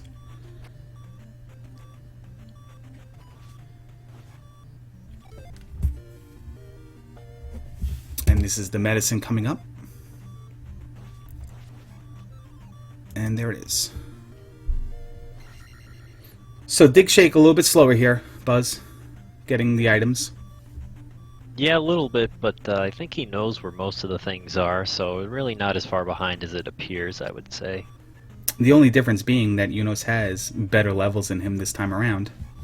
I'm sure Eunos is going to make that a priority. Just Yeah, in recent memory, that would be something to pay attention to. There is Jump Cave, but we found all the towns, we found all the palaces, so there's no reason to track caves, and it doesn't look like there's a reason to go through any as well. We did not find Raru. Oh, well, there's a reason why maybe we have to go through something. And we're going to see what the medicine yields. It's life. I am not sure. I'm sure it happened, but it wasn't noticeable to me or apparent to me. I don't know if either player cast life in the last race. I know it was expensive to start. No, I don't think so. It seemed like the only spell they casted was Fairy, and then Shield at Goomba. I mean, it had to have happened, I'm sure, but... Maybe they casted Thunder, I don't know. Well, they did at T-Bird. Last race, life was powerful. He cast it several times, okay. I just didn't notice it.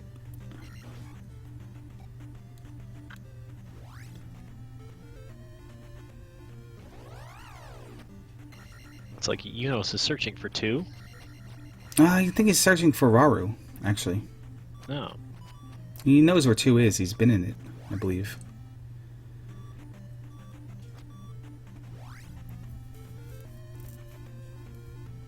But he's going to look in the immediate 2 caves that he finds in Death Mountain and decides it's not worth doing. And it's really not. I mean,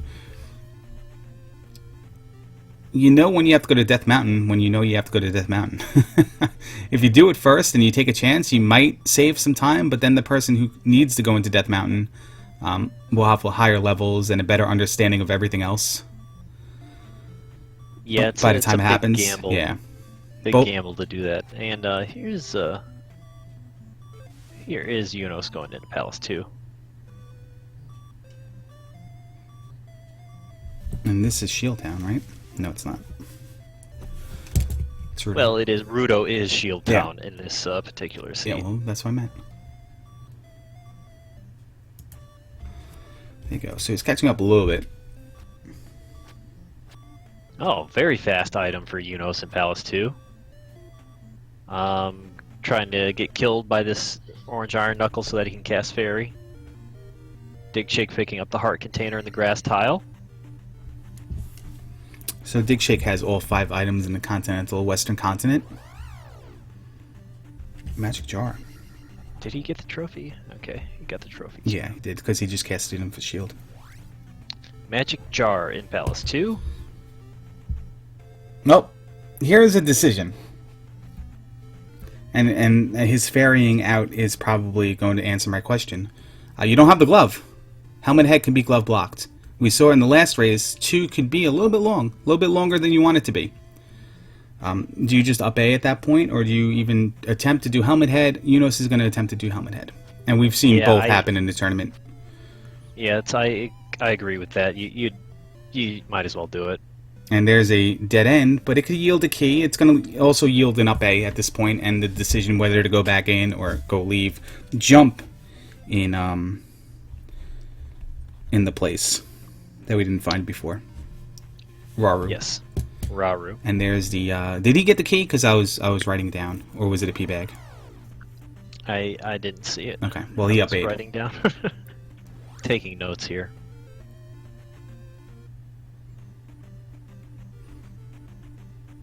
He up 8 and he's So gonna what's yeah, I was gonna 4. say, what do you think next step? Yeah, 4. 4.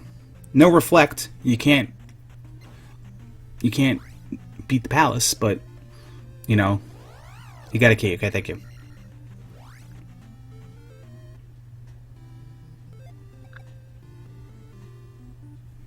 And now Digshake will get life and get down stab. Did EunosXX? Yeah, he did get down stab and life. That's right.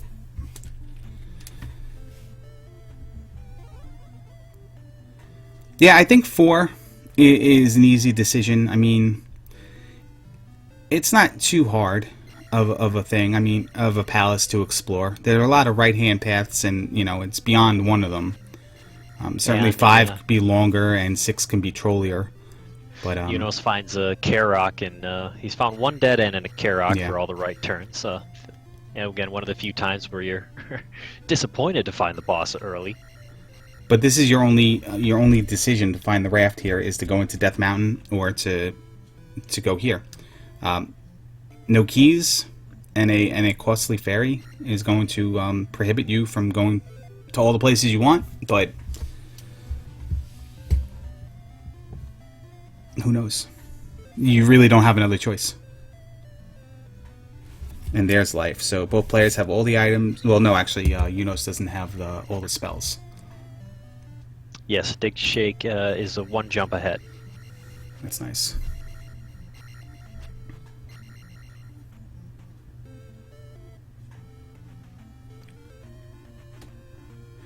Item room.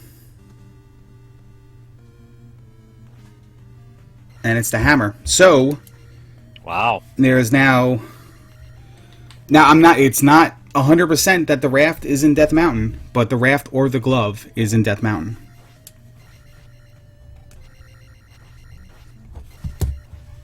And we know this based on the rules of the game, where you have to have the raft in the Western continent accessible because you have to go to the Eastern continent. It's part of the game. It will never be blocked otherwise. But if the glove is in Death Mountain, then the raft could be the other item in Death Mountain, or it could be the item in either 3 or 6. So that's why one of them... Well, raft is always guaranteed, but it's not essentially guaranteed to be in Death Mountain. It could be the glove if not. And with the hammer being found, that's not a, it's not a big deal. Going through Death Mountain because you can get both items. No, Dig is going to find the magic jar in 2. Then I want to see what he does. Does he do the same thing Eunos does, walk through, or does he just up A? I think he just up A's.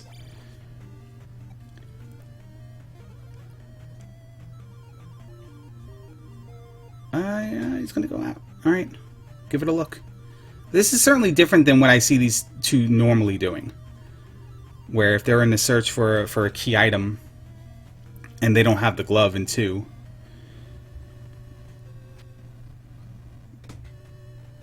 they wouldn't waste their time. Yeah, a little bit risky, but it's like, you're there. If you can just get in there and get out real quick. Mm-hmm. But I think we will probably see Digshake do the same thing when he finds the dead end. It's only a key. Well, up A and go on out. He's just gonna up A now. He's a fairy guy. He gets a fairy, he doesn't care about keys. And he doesn't even bother to go back in, so he'll probably go into 4 as well. I'm going to tell him you called him a fairy guy. It's alright. He's still a good guy regardless. And there is 4, and there is Digshake going into 4. Well, in a second.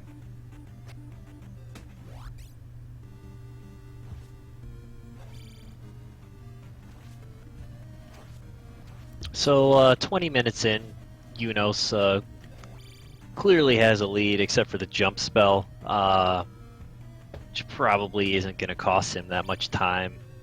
He'll probably end up getting it anyways, but I'd say Eunos, about 3 minutes ahead right about now.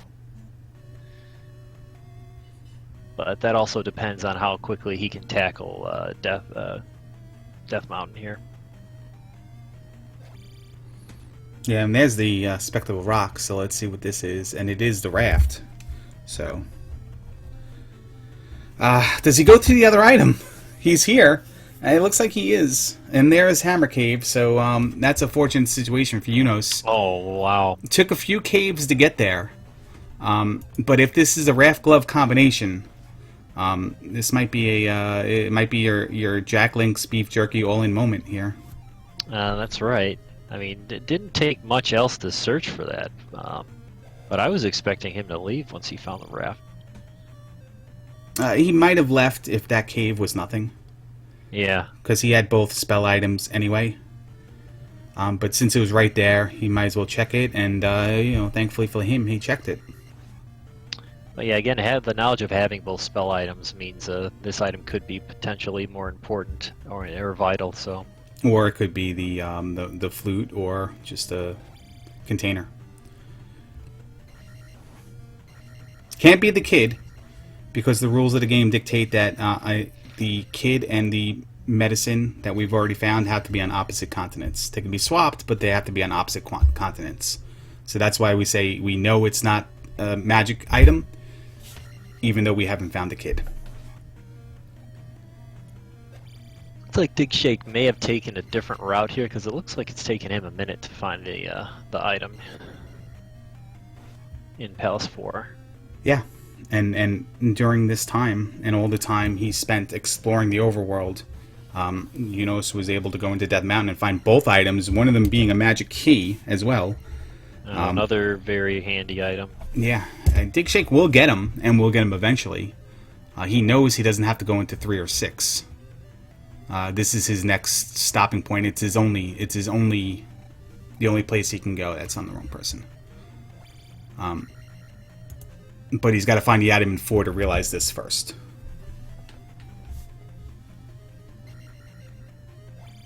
And Dig having trouble with keys.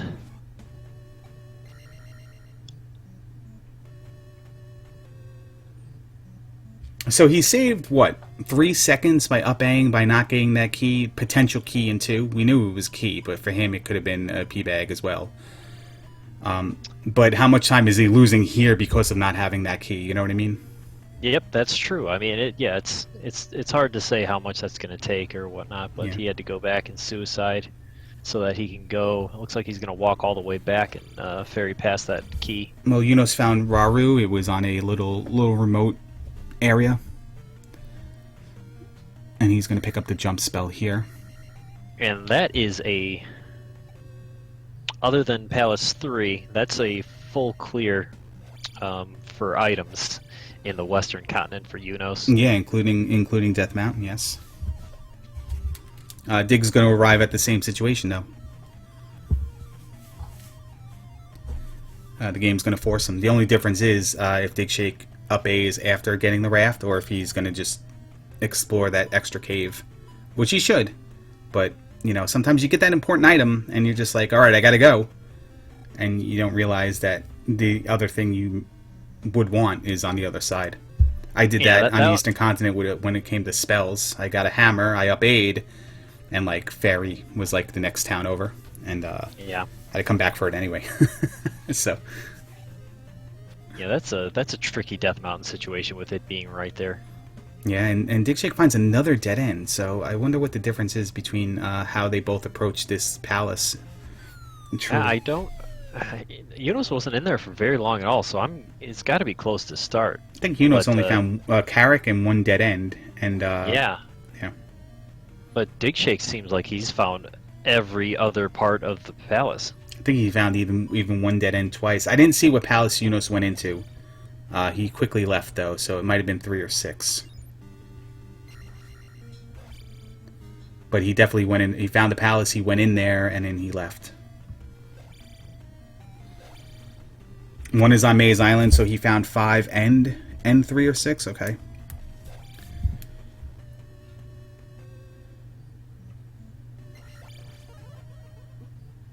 And here's the town. And it is the town of New Casino. Again, this item right here in this house is locked behind 4 or 7 magic containers. It is 7. Spells are not locked behind a magic container requirement in Randomizer. You could make them. I mean, it is an option. But in these master flags, these master flag presets that we're playing for this tournament grand final, it's not an option. What are the requirements if you have that set? It's basically you need 8 magic containers for Thunder. You need I all think. 8 to yeah, get Thunder. I think so. That's interesting. And that's the spell. Spell, he can use it on the end of this this town, though, and grab another item, which could be the glove. Yep, Yeah. I always think that the glove is hidden behind the spell in Nukasudo, but again, that's just coincidence and how I remember my previous excursions. He's a little off of center there with the pose, so we'll give it a 7 out of 10.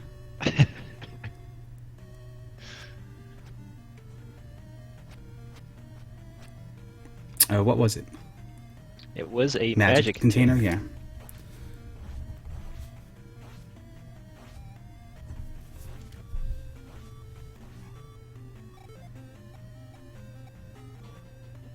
And Digshake just having a horrible time. A game over there too. Wow.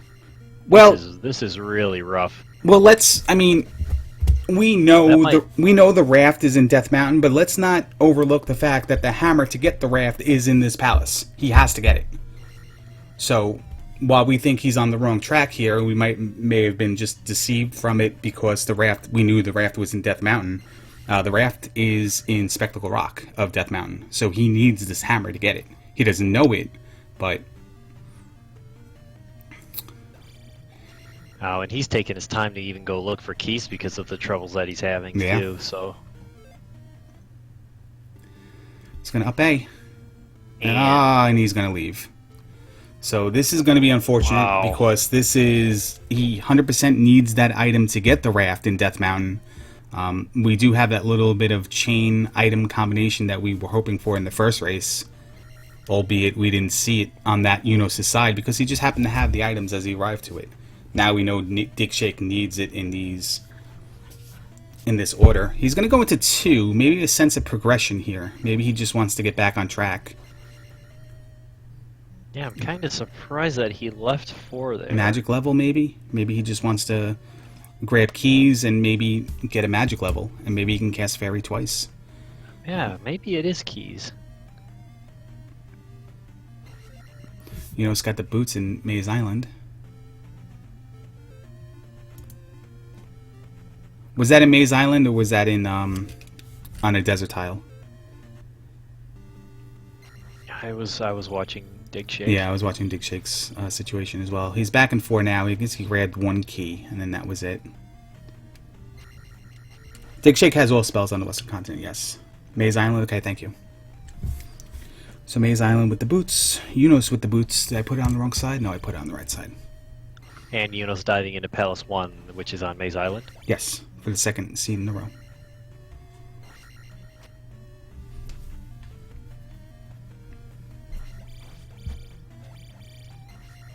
Yeah, Kool-Aid points out something we said before, Buzz. Digshake up aid before that key to save 3 seconds, and it cost him minutes, if not tens of minutes, or at least 10 of them.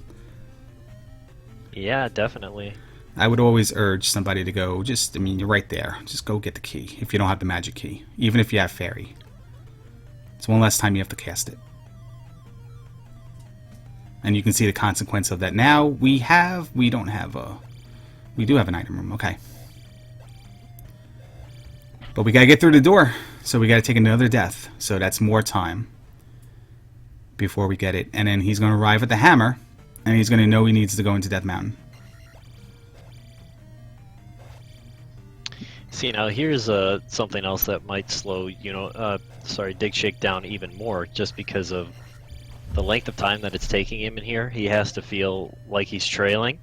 So if he does find the Spectacle Rock before the Hammer Cave, I will guarantee Digshake is going to up A. I brought that up before because there's only one other cave. There's 2 caves in that area with the Spectacle Rock, I believe. One to get you there, Spectacle Rock, and then the cave beyond it. I would really think it'd be hard for me to say Digshake's going to up A without checking that cave first for the potential it's Hammer Cave and the glove, knowing he probably doesn't want to come back. But again, like I said, with the situation where I raced and I found a hammer, and I was so eager to do things with the hammer because I felt like I was behind. That sense of go, go, go. Maybe he gets the raft and he's gone. But we'll see. Yeah, that's what I'm anticipating.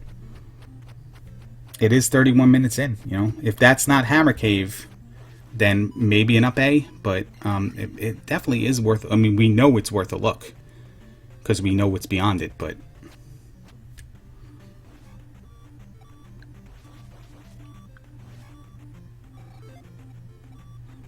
well, Palace 1 is looks like we have to go through rooms here. Mm-hmm. Okay, so Digshake has seen Spectacle Rock. Now he has to find a way to get there. We're going to see the item, though, in 1.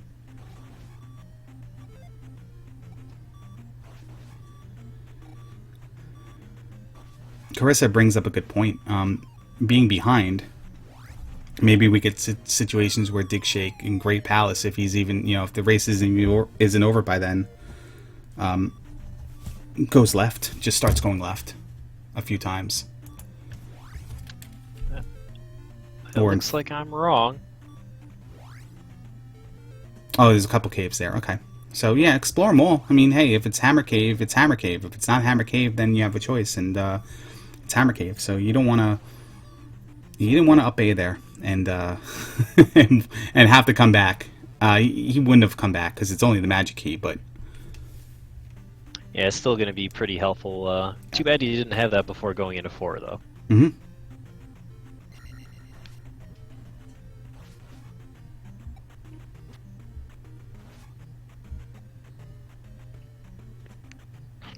And with Eunos, looked like he did a full clear of Palace 1. I think Horsehead's going to be in this next room.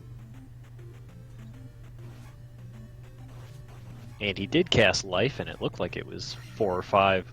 So, nice, generous life spell. Horsehead can be 100 XP at the max.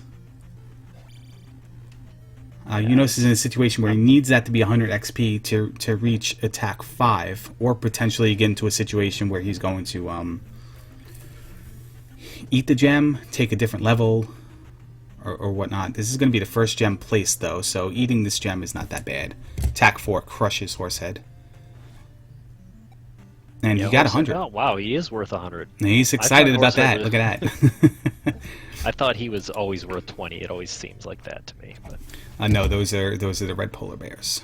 Oh, yeah, that's right. My mistake.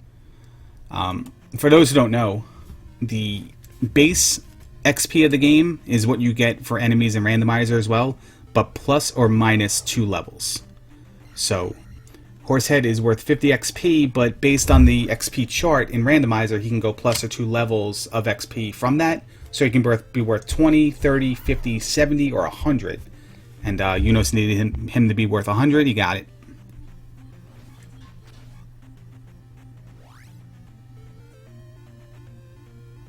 And there's our second item in Maze Island, the magic container in the kid spot.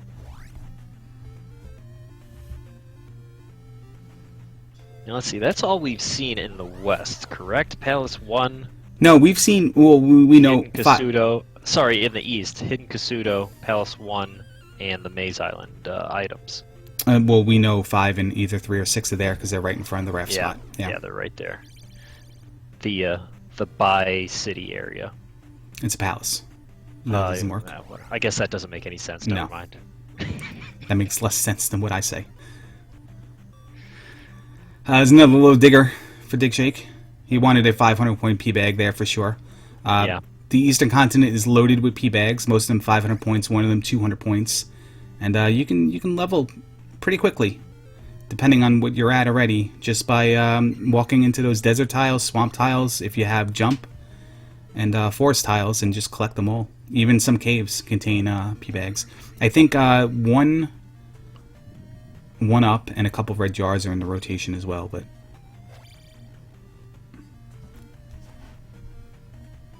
we're gonna go. Digshake's gonna go into 5 again. He probably feels like he's behind. He just wants to do stuff. 5 is here. Let's just do it. And we also are looking for the glove as well. Let's not. Yeah.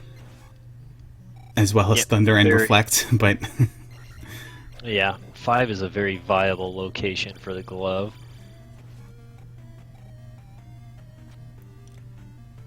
Alright, Eunos finds Nabaru, so we'll get a spell.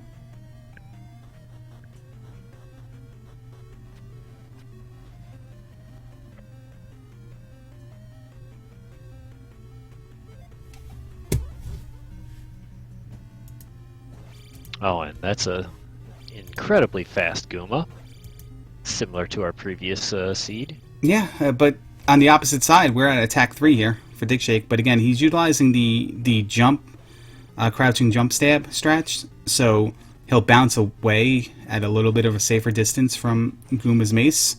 Whereas Eunos was trying to get in there. He was trying to fight him like he, you know, just trying to destroy him, trying to get 3, 4, 5 hits a cycle. And Digshake's just gonna figure 8 here. Yeah, Guma doesn't really seem that bad with hits here too. Looks like it's only going to take about 25 hits on him. Well, when we were watching the fight, we missed the spell, and the kid is on Desert Tile. What do you know what the spell was in Nubaru? No. Okay. Kid is on Probably the Desert fire. Tile. Reflect, thank you. Oh, reflect. And he got the kid, so he just has to find. You know, he's going to find Thunder. Both players are going to find Thunder. It's just readily available. Same as last seed, Thunder and Reflect. No situation where they have to jump through hoops to get it.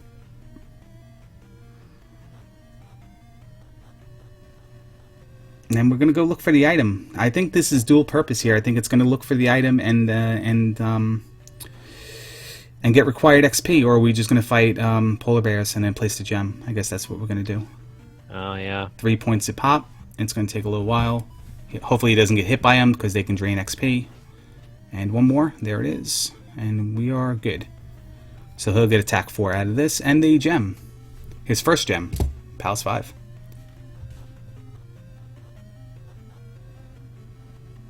We'll see if he's going to turn around and look for the item, or possibly just go for more readily available items. I've been wrong about everything I said, but knowing Digshake, there's probably a lot more items easier ways he can search for an item than go into 5. That doesn't mean he's not going to go back into 5, though.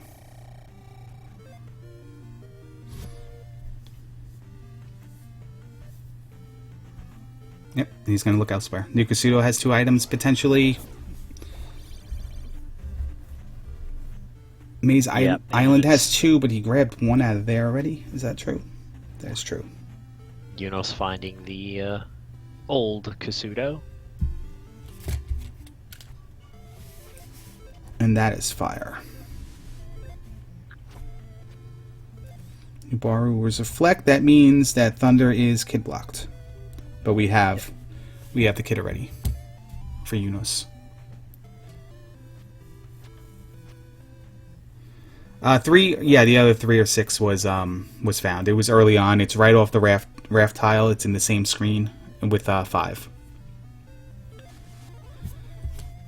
And there is spell for Digshake. He knows it's 7 magic containers to get the item.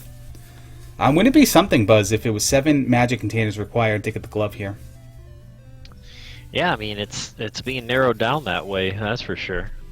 Not a concern for Eunos, as he already has a full arsenal of magic containers. No, we found 3 so far. He's found 2 of them. Digshake's found the other one. So 7 are readily available without even doing much of anything. Actually, we found all.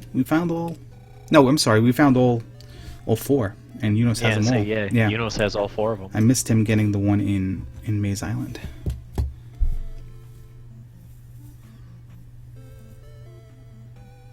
Is he going to go back there to check? Yeah, I think he is. There he is. So 7 magic container house. Let's see what it holds. I had an M that looked like an H. Very bad handwriting.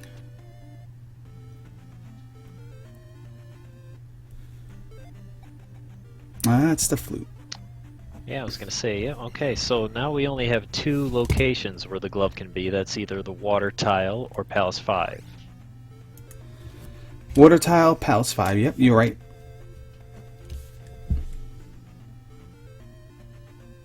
Digshake opting to leave 5 to search for other areas. Eunos has not been in 5 yet. And Eunos has the boots. Boots were in... Both of them have boots anyway. No, wait. Digshake never got the... Did he get the boots out of Maze Island? I don't think he's been to Maze Island. No, he didn't get the magic container out of Maze Island? No, he got the magic container out of 2. Okay. That's Okay. There we go. Fixed it. There he That's where I was finds, wrong before.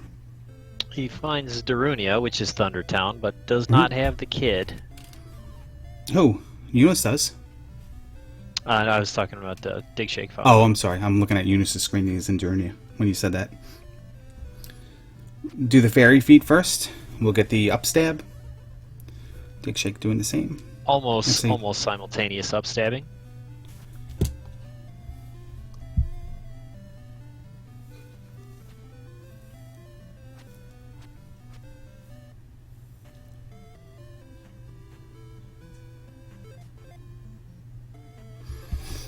Yep, refill our magic and be on our way here. But this is I wouldn't say a turning point for Eunos, but it's just another piece of the puzzle that he's put in place.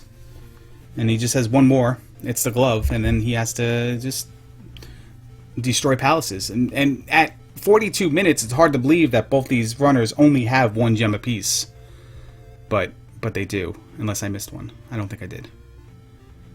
Yeah, it definitely took a while to get things going here, and unfortunately a little bit longer for Digshake.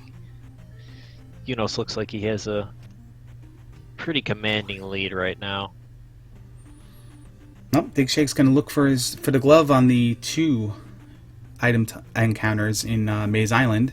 He's also going to find Palace 1, which certainly he will do, and look for the item there. So, as far as he's concerned, he has 3 potential chances for the glove here, but we know it's 0% chance to find the glove.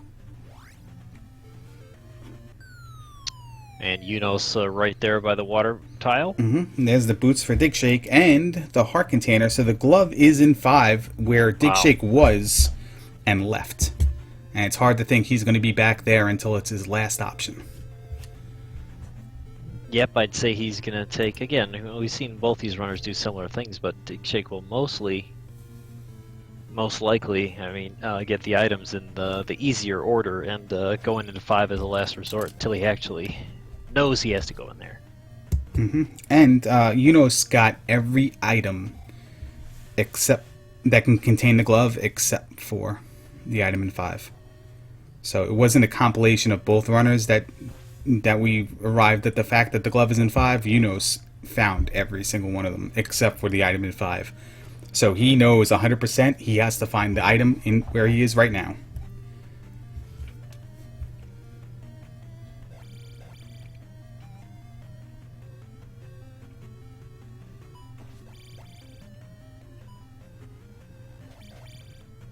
Nice little salmon color here for Palace 5. That is a very salmon color.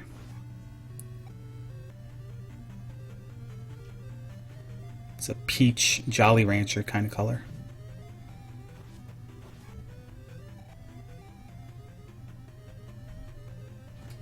Digshake kills an Iron Knuckle there just for experience. Doesn't worry about knocking the second one down. He was a dead end, so he was there. Might as well kill him. Try to grab some XP before Horsehead, knowing Horsehead can only give you up to 100. We do know he gives 100 this seed, though, which is nice. As we follow Eunos here to the glove, let's see how hard it is to get this glove. There's our first of the dead ends. Yeah. Yep, easy Guma, probably difficult glove. Mm-hmm.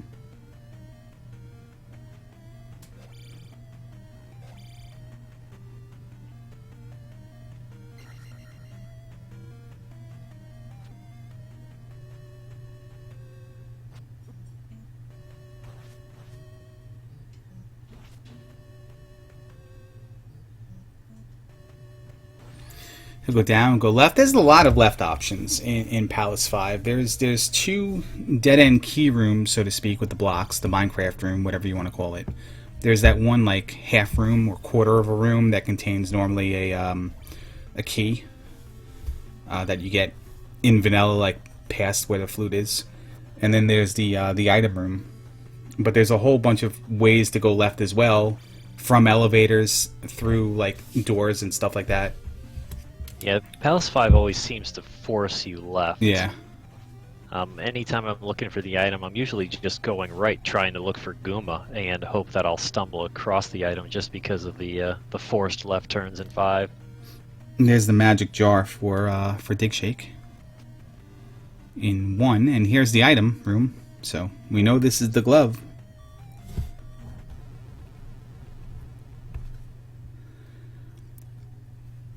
And there it is.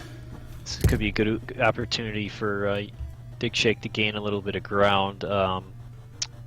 Since has the experience, we know that Guma's close to start. He's going to go searching in different areas of Palace 5 for Guma.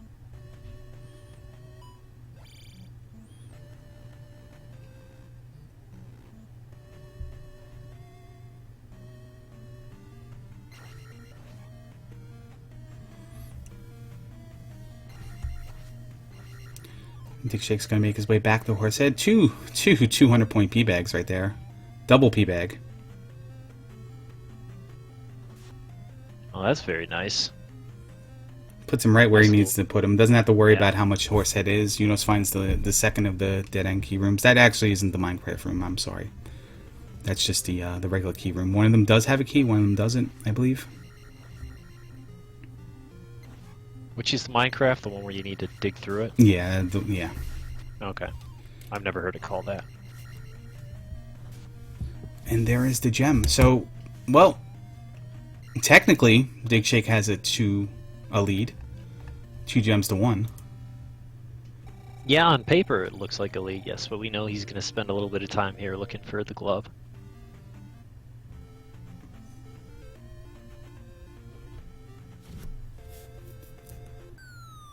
And here is the other encounter, the other magic jar for Digshake. So that's probably the next thing on Digshake's list, knowing that he can now grab the magic container requirement from Nukasudo. Yeah, once he grabbed that magic jar inside of 1, that was on his radar. But now that he eliminated one other option that was also a magic jar, now it's a most guaranteed given that he's going to Nukasudo. Hasn't found the desert tile or the water tile yet, though. I don't believe. He's a water tile he just found. Okay, there it is. But yeah, it does need that desert tile. Eunos takes a game over. All of these things to that he knows he needs to go back into 5. Did Eunos take a game over, or did he up A? All I saw was the continue screen. Yeah, I'm going to say game over. But that's actually good luck for Eunos because we know Guma's near start. Yeah, he went deep into the palace to go to the item room. He might have arrived on a dead end, actually, but somebody will tell us.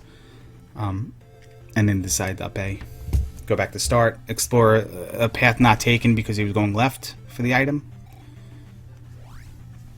And like you said, very fortunate to have done either game overed or up A'd.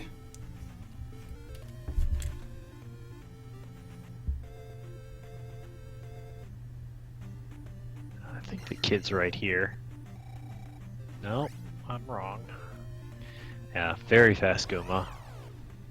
Yep, you can see how much better he is with the attack levels at 5, doing the just jumping in, slashing. Of course, Guma could probably also have less health, combination of both. But Eunos is one of my favorite fights to watch him is on Guma.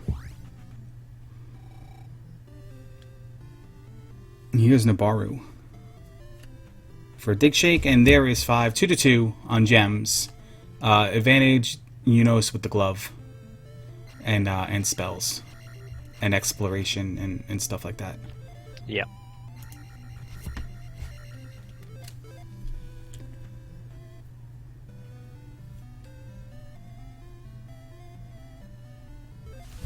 Well, Digshake finally found something. He found the reflect spell, so it's gonna be a little bit relieved for that, but really, his options are narrow at this point. It was guaranteed to be something he wanted, or fire, but yeah. So it's back to Nukasudo, and then he's gonna know 100%. Yeah, I mean, he might be looking for old Kasudo as well. Did he pick up the kid over there? I don't know. See, I don't know if he has the kid, But I think he just picked it up. okay, but that's a quick in, quick out. It's very easy to miss that when watching 2 streams and taking notes. Dig has the kit too. Thank you very much.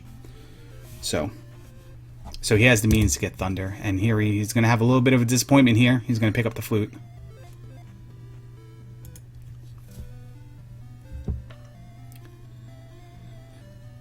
As Eunos is in 6, so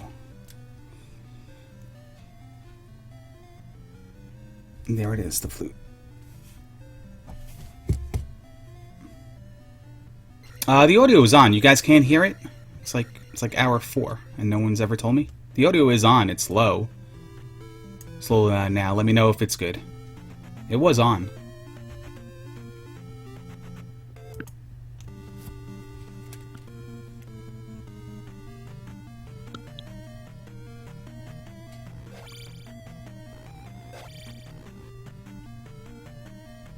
And Digshake back into 5. It was on. Can't Can't hear it. Yeah, I don't know. I don't know what the problem is then. Half the people hear the game audio, half the people don't. So.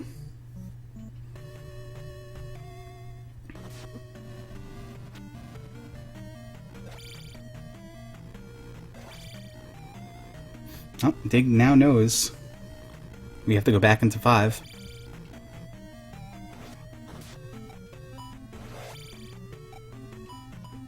Yeah, it's a little bit of a dig to get there too.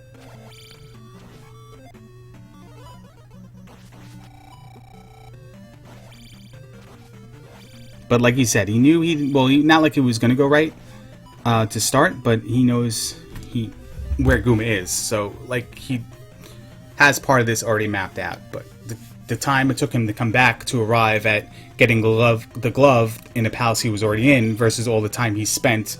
I mean, if he thought he was behind by the time he got the raft, and he was, leaving this palace to go for everything else, well, that would have been his time saved, is just to go for the item in 5. And he very well knows that the glove is in 5 a lot, because we tease him to change the sprite of the glove in 5 to a middle finger because of that. Yeah.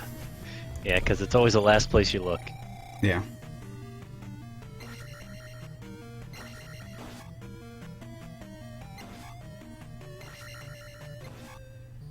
But it was that situation in the first race, like not doing something versus coming back to do it. How much time did you lose in the process? And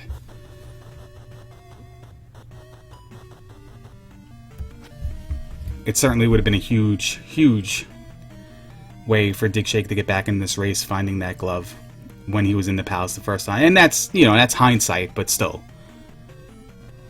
Right, yeah. It was a possibility that does exist. He's going to fan the flames there. Yeah, you got to play the odds, and odds are the glove's going to be somewhere else, and it's going to take you a lot less time to go looking for it in a different location. Just not the case.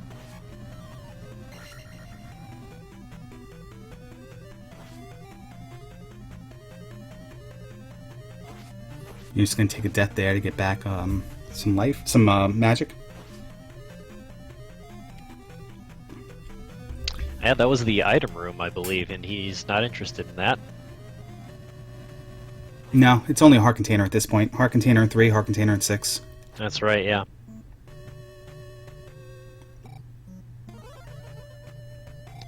And he knows it because he's found everything else. He just wants one thing here. Helmet head. I'm sorry, yeah. I'm looking at the wrong thing. I'm looking at Digshake. Digshake wants helmet head. And he's not, and he's in 5. Wow. You close the window for like 2 seconds to look at something because I'm looking at audio, and I come back and I'm just totally confused at who's on what side. Well, here we go. The moment of truth. Yep, the glove. Finally. No emotion because he knew it was the glove. Yeah. He's going to save, he's going to up A, he's going to do the palaces on the western continent first, and then do the palaces on the east. Western continent palaces were 3, 2, and 4. He's got reflect as well, so he's going to bang all 3 of those out. And he only has 1 palace left on the east anyway, so instead of staying in the east and doing that palace, then coming back to the west and going back to the east, he's just going to go to the west. It's a quick up A away, do everything there, go to the east, finish 6 and then go right to the Valley of Death from there.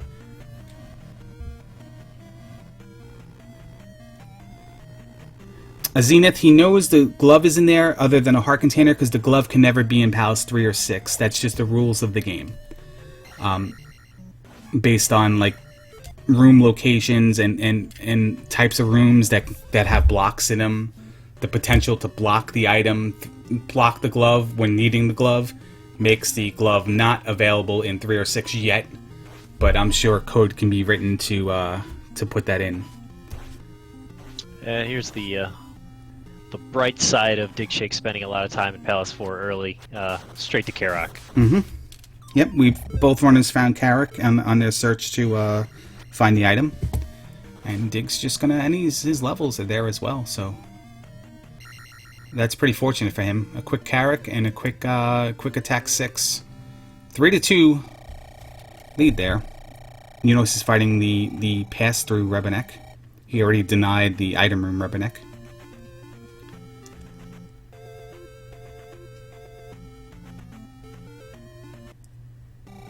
And now he's in 2.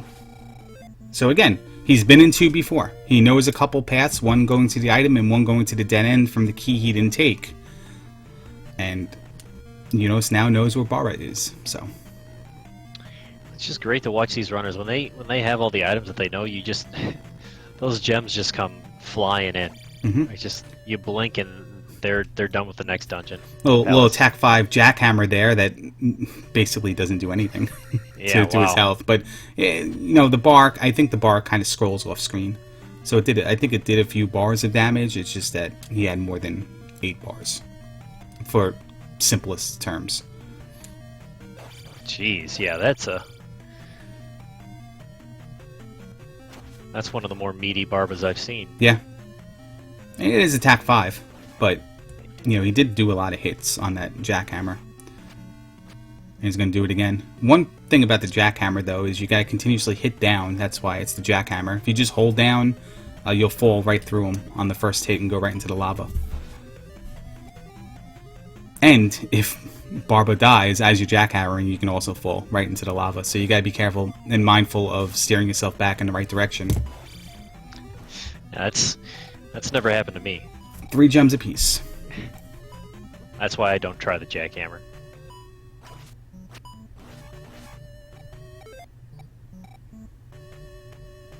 And we have Helmet Head. So Dig's going to grab the 4th gem here. And it's funny how far we say Digshake is behind. And they have all the items they need. Digshake needs Thunder. I don't believe he took Thunder. Got Thunder. I could be. He did not, but he knows where Darunia is. But he also doesn't know what I don't know if he got Fire. So there's 1 or 2 towns maybe. Again, I could have missed him getting Fire when I was writing notes or something, but I didn't see him get Fire. Eunos doesn't seem to remember where Karok was. He went to the dead end location first.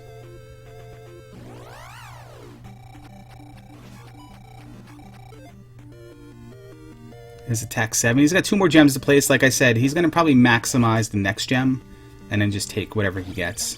But Eunos finds the right direction to Karok, and they'll be tied 4 gems apiece. So the difference here is Digshake's going to need 3 and 6, 2 palaces he's never been in. And Eunos is going to need 2 and 3, only 1 he's never been in. So Eunos also knows the way to the dead end and the way to the item in Palace 2, while Digshake doesn't know the direction in either of the other palaces. So that's where Eunos probably has a little bit of a lead. But other than that, 4 gems apiece, same items, and Digshake needing to find Thunder.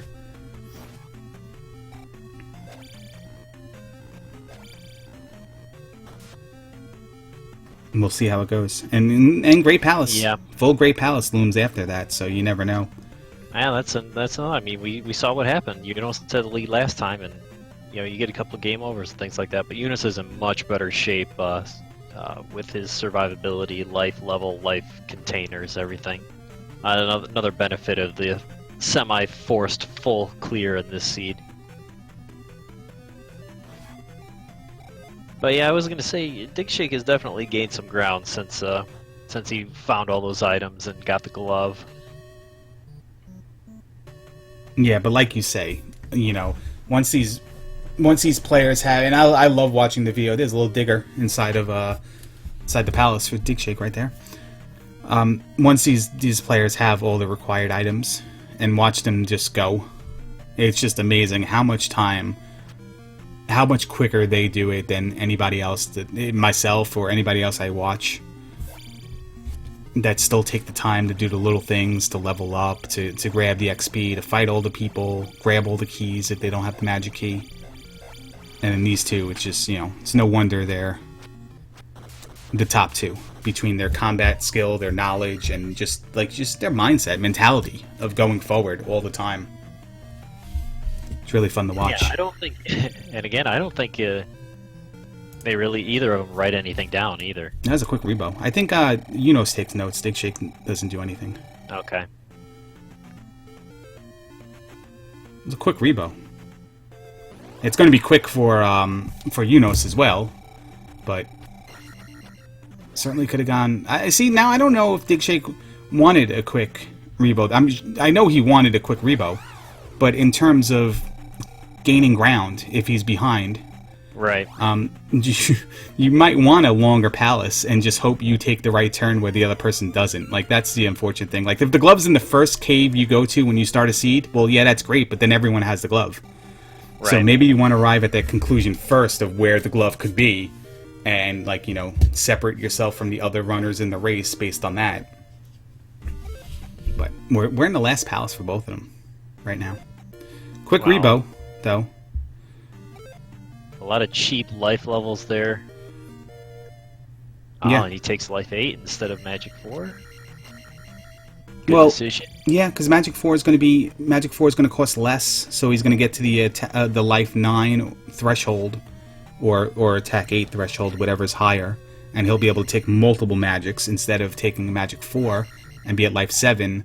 And then if it's a quick barba, you might not be able to get the multiple levels. So yeah, this is it looks like Digshake's going to be the highest leveled up he has been this whole tournament, going in a Great Palace. Yeah. He also doesn't know what Thunder costs. Yeah, but with all the magic containers, doesn't really matter. No.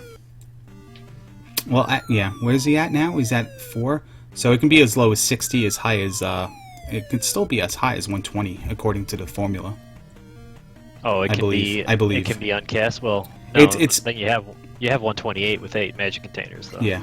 It can always be castable with 8 magic containers, but to supplement it with shield or reflect, or, you know, not taking a death at Thunderbird when you need it. It can be plus or minus 50% from the original cost in the game, I believe, at the same level. So it's 120 up until Magic 6. But every single level you take, it has a chance to roll lower or higher. If it rolls higher, then it stays the same cost. If it rolls lower, then it just changes to reflect. So.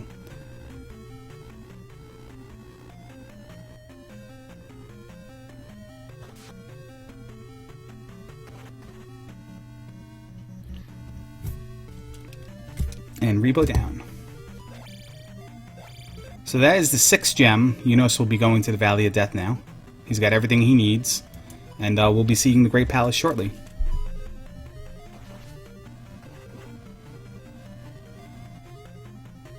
Not if it rolls 120 all levels, because it can roll above 120 as well. It can roll 141 at level 1. It can roll 133 at level 2, and then it's forced to be 120 at the cap. Stuff like that is what I understand. Could be wrong, but I got that right from Digshake's mouth. So.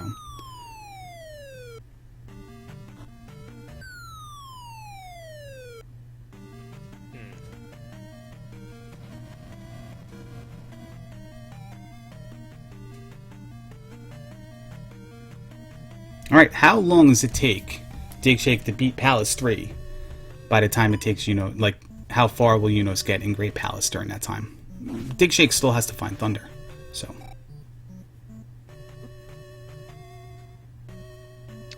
Yeah, hard to say. Right now, I'm going to give Eunos a 7 or 8 minute lead. which is substantial. Digshake knows where Journey is. He has the key. It's probably the first place he's going to go. It is 3 screens through the through there, though, and you know how much Digshake hates his walking through town.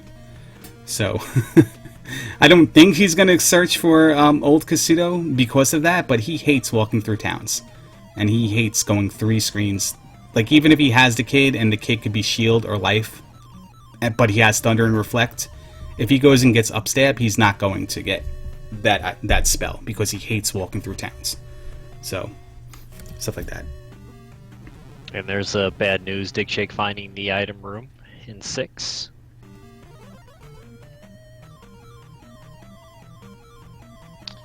And here we go, Great Palace. Yep, you got the first room right away. Again, I got that right from Digshake and right from the wiki, so that's all I know.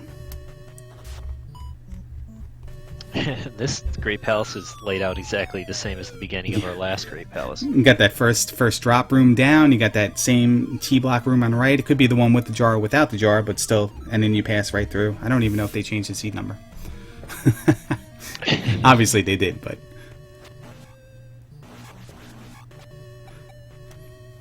Jackamus room. So we got an option here, Buzz, and we didn't have this option in the first set before Thunderbird. Yeah, right. Direct path to Thunderbird. Okay, we got a fun room, so we're going to have an elevator down. So there's 1 path left untaken so far.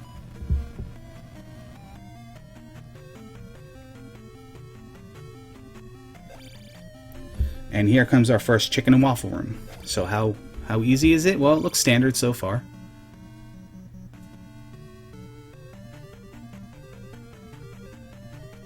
A little spicy chicken in the middle. Yeah, spicy chicken and waffle this time. Sounds really good right now. And we're at that room. So here's a fairy required room if you come in the other direction. If you come down the elevator, you need fairy to get through it, but in this direction, you don't, obviously. It's one of 2. And we have a right. So far there's only that one option to take a different path.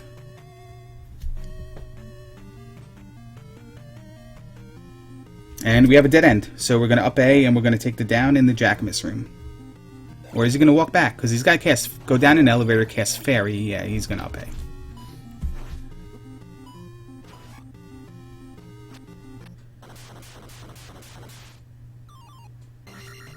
Is there a flag to put Great Palace enemies in other palaces? I don't think there is.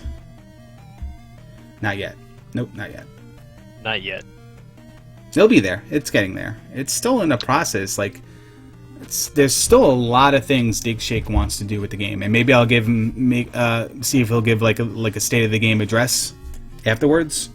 Oh yeah, yeah. We're all excited to see what else can come out of this game, because there's so many ridiculous possibilities that we have prospected throughout this tournament. And a lot of people thought that randomized overworld couldn't be a possibility, wouldn't be a workable possibility, wouldn't be playable, it wouldn't be fun, and certainly it is. It's the best part of the game, really. It's what makes the randomizer feel random, as opposed to just like a treasure chest shuffle. Yeah, it's great.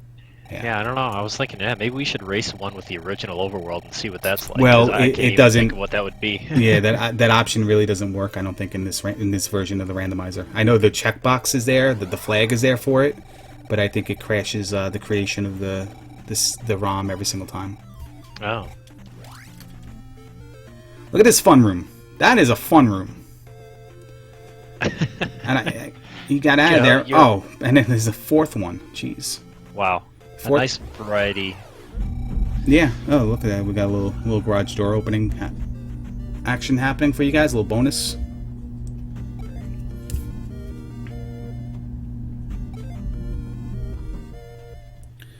Go down. Go right through the theater room. All right. So we still have one other option. No, that one other option is that option. That option is yep. Here's Digshake going to get Thunder while Eunos is already on Thunderbird, so.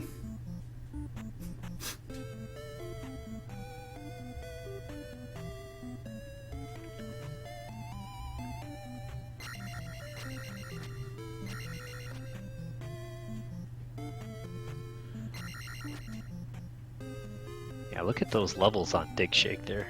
778. Yeah, that is the highest I've ever seen Digshake. But it took a long time for him to get to place gems. So he had a lot of levels, a lot of chances and potential chances through P-bags and just exploring to get there prior. That was probably the reason. And we finally got Thunder, so we're finally ready to go for Digshake. And Thunderbird is down on Eunos' side. He displays how you use the jump spell to kill Thunderbird. Don't try that at home, though. I don't believe I saw a room you can drop into prior to Thunderbird. And Buzz, you say that there's one path left unexplored as well? Yes, just one. But now we have another option post Thunderbird. Yeah, so again, for those of you who didn't join us through the first race, this is a full Great Palace. It has all the rooms as in the original game, except in random order, of course. Thunderbird's required, which means you have to beat Thunderbird, and then on the opposite end of Thunderbird, after Thunderbird's room, you're going to find Dark Link. It's never going to be before Dark Link, but there was always the potential of taking a drop somewhere that would land you back before Thunderbird. It doesn't seem like it's an option. Actually, it could be an option because there's one path we haven't taken. So we don't know if there is a room you can drop into back there. So you always want to be careful about your drop rooms and stuff. Yeah, drop as a last resort. Oh, look at that. Is a good rule in the full clear. Triple orange chickens. Orange chickens have 0 hit points because they are not in the vanilla game. Fun fact. They exist in the code, that's why they're here, but they were never assigned any HP, I believe.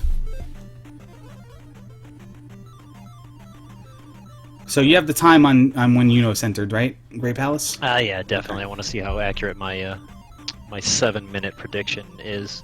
Eunos is 0 for 2 on the jar. Now he's 1 for 3.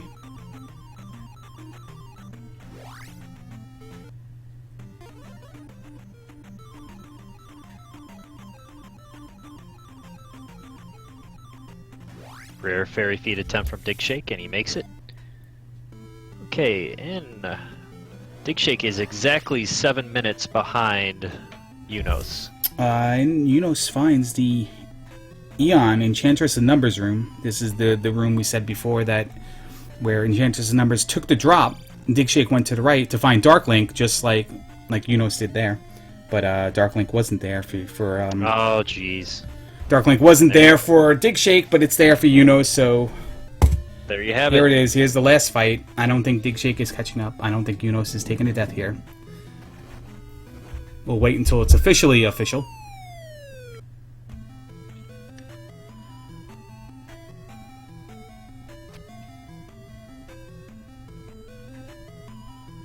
And down goes Dark Link. Eunos puts in the dot done. And here's your Zelda 2 inaugural. I don't know how to say that. Zelda 2 Randomizer champion. Definitely a good game. Yeah, very good game for Eunos. Yeah, he played that one. Great times for both of those. Both runs that we saw. And there's a bunch of GGs. There we go. So we'll see if we get Eunos in here for a little chatty chat. Let's see if Digshake finishes up. Might have a little curiosity as to the Great Palace.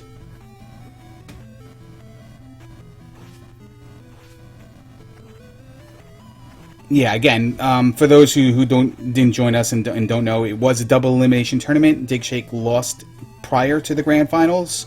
So he had to beat Eunos twice to win. Eunos just had to win one of the 2 matches if there was a second match. And that is why Eunos is the winner, even though both players won each today. Yeah, unfortunately, no best of 3. Would have been nice. Ernie Banks never said let's play 3, so I guess that's why we don't have that option. No. But yeah, Digshake has forfeited from the race. Both racers will probably be joining us in a couple seconds. Please make sure you do follow the runners, though. Sorry, Buzz. I'm just going to get this out here. No, that's fine. Make sure you follow the runners. You can also check out all the tournament information, even though it is over. You can look at all the results prior to this round. You can also watch video on demand and stuff like that. And make sure you also check out the randomizer as well. there, and then there's Buzz Thunder and myself. Yeah, we play a randomizer yeah. sometimes too, if you like watching this kind of stuff. Yeah, so hello, Mr. Digshake. Let me lower your volume here. Well, congratulations for winning the first race, and unfortunate situation losing the second race. Do you want to talk about either one? First race was really fast. Second race, I knew I was in trouble because I spent so much time digging the hammer out of 4, and I knew I was in trouble after that. So I'm not really surprised. Yeah, that was really the main thing was key troubles that you had there in 4 kind of set you back, and you crawled back a little bit, but the gap was just too large to close. Yeah, I kind of want to go back and see how Eunos did that one. Yeah, he did. Yeah, he ended up doing pretty much the same thing you did. Really, what it was you're up A in Palace 2 when you found that dead end. Eunos went and grabbed that key that was at that dead end, so he had that one extra key to get by that one section that you found in Palace 4. Yep. I mean, once I saw that, I wasn't too surprised that Eunos got me. I was hoping maybe you'd get lost in Death Mountain or something, looking for the raft, but that didn't happen. So, congrats to Eunos, wherever he is. I hope he's joining us soon. He just shut down his stream. I'm sure he's going to be on. He knows the deal. He knows to come on, talk about his win with us. There he is right now. Good game, Eunos. Congratulations. Hey, GG, man. Yeah, good game, man. Wow. Very well done. Nice tournament. Yeah. Well, first things first. Let's talk about the first race just a little bit. Eunos, what happened with your levels there? They weren't good. That was the main problem with them. Just not enough XP to get where you needed to get when you placed the gems, or did you? Because I saw you took a 2-for-1 life and magic over an attack level early as well. Yeah, I really regretted that early. Okay. Not getting that attack level because I was stuck with the rusty butter spork forever. Spork. You should have. I mean, if you saw me grimacing like all through the first 2 palaces I completed, that was over. The fact that attack 2 was terrible, and that I couldn't seem to get to attack 3 because the XP was terrible and everything had too much HP. Like things were just taking forever to kill. Yeah, there was that attack 3 Guma that took you a minute as well. Oh my goodness. I think I did attack 3 Guma this time, actually. You did. Yeah. Yes. He had a lot less health, though, in fairness to Eunos. Yeah, he swapped health with Barba. Barba was he was the meaty one this seed. Yeah. I think everything with the first one was just about how the levels turned out. Like normally I wouldn't feel like those levels were that much of a disadvantage, but in that particular seed, like life 5 with shield spell, that was 2 hits death with 4 hearts on, Thunderbird. It was just, I was just getting wrecked. And the attack levels weren't too great either. Yeah, and overall that first seed was very fast. It was very, very, very generic for a master flag kind of stuff. But we got the excitement in the second race. Both of you guys did the same exact things almost. We were talking before, Eunos, about how when you found the last dead end before you up-aid in Palace 2, you grabbed that key and then up-aid, and that enabled you to open at least one more door in Palace 4 to find the hammer, which you didn't know at the time, but then it was required to get the raft. Digshake up-aid before grabbing the key. He up-aid on the identification of the dead-end room and had a lot of trouble in Palace 4 with opening doors. You even went back into 2 to grab a key, correct? I did, yeah, I did, because 4 didn't have any keys in it either. There were none. There wasn't a single key. You did need a key to get through that way because since you could only cast the fairy spell once and you had to take 2 deaths to get by the other 2, you did need that one key to get past that door. Yeah, there were 4 key doors in the way. Mm-hmm. But that's just really funny, that little thing, seemingly minor. You grab that key at the dead end made such a big difference in the race. Yeah, and again, you all took that same path to get the hammer, to then recognize you had to go into Death Mountain to get the raft, to get the magic key. You did the same thing on the east. You found every single other thing except for the decision to go into, the glove being in 5. Dig, why were you in 5? You beat Guma. but then you just went to do other things because greater chance the glove was elsewhere, right? Did you ever consider the fact that you should go back into 5 and look for the glove? I laughed at as I was leaving 5, thinking that since it was finals, the glove pretty much had to be in there. It's surprising because we always joke around with the fact, I said this during the race, that we want you to change the sprite when the glove is in 5 to the glove giving you the middle finger, because Yeah. it seems like the glove is always in 5. It's just it was shocking that I didn't see you turn right back into 5 and look for the item, but yeah. I thought about gambling, honestly, because I figured I was behind and I probably needed a gamble to get back into things. Mhm. But then I said, well, Enos could have had the same problems that I did. He could have got lost in Death Mountain. Maybe I'm not as behind as I think I am, so I Yeah. decided You know, is there anything you thought you had trouble with in that win, or anything you thought you crushed particularly better than normal? No, I played it pretty much straightforward.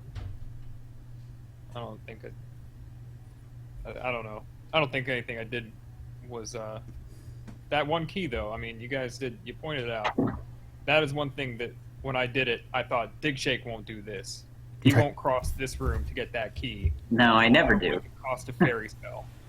So I'm gonna grab this key and then up A. Yeah, we were very surprised that you did that anyways, watching it too. Yeah. Also, what I wanted to ask about was Death Mountain.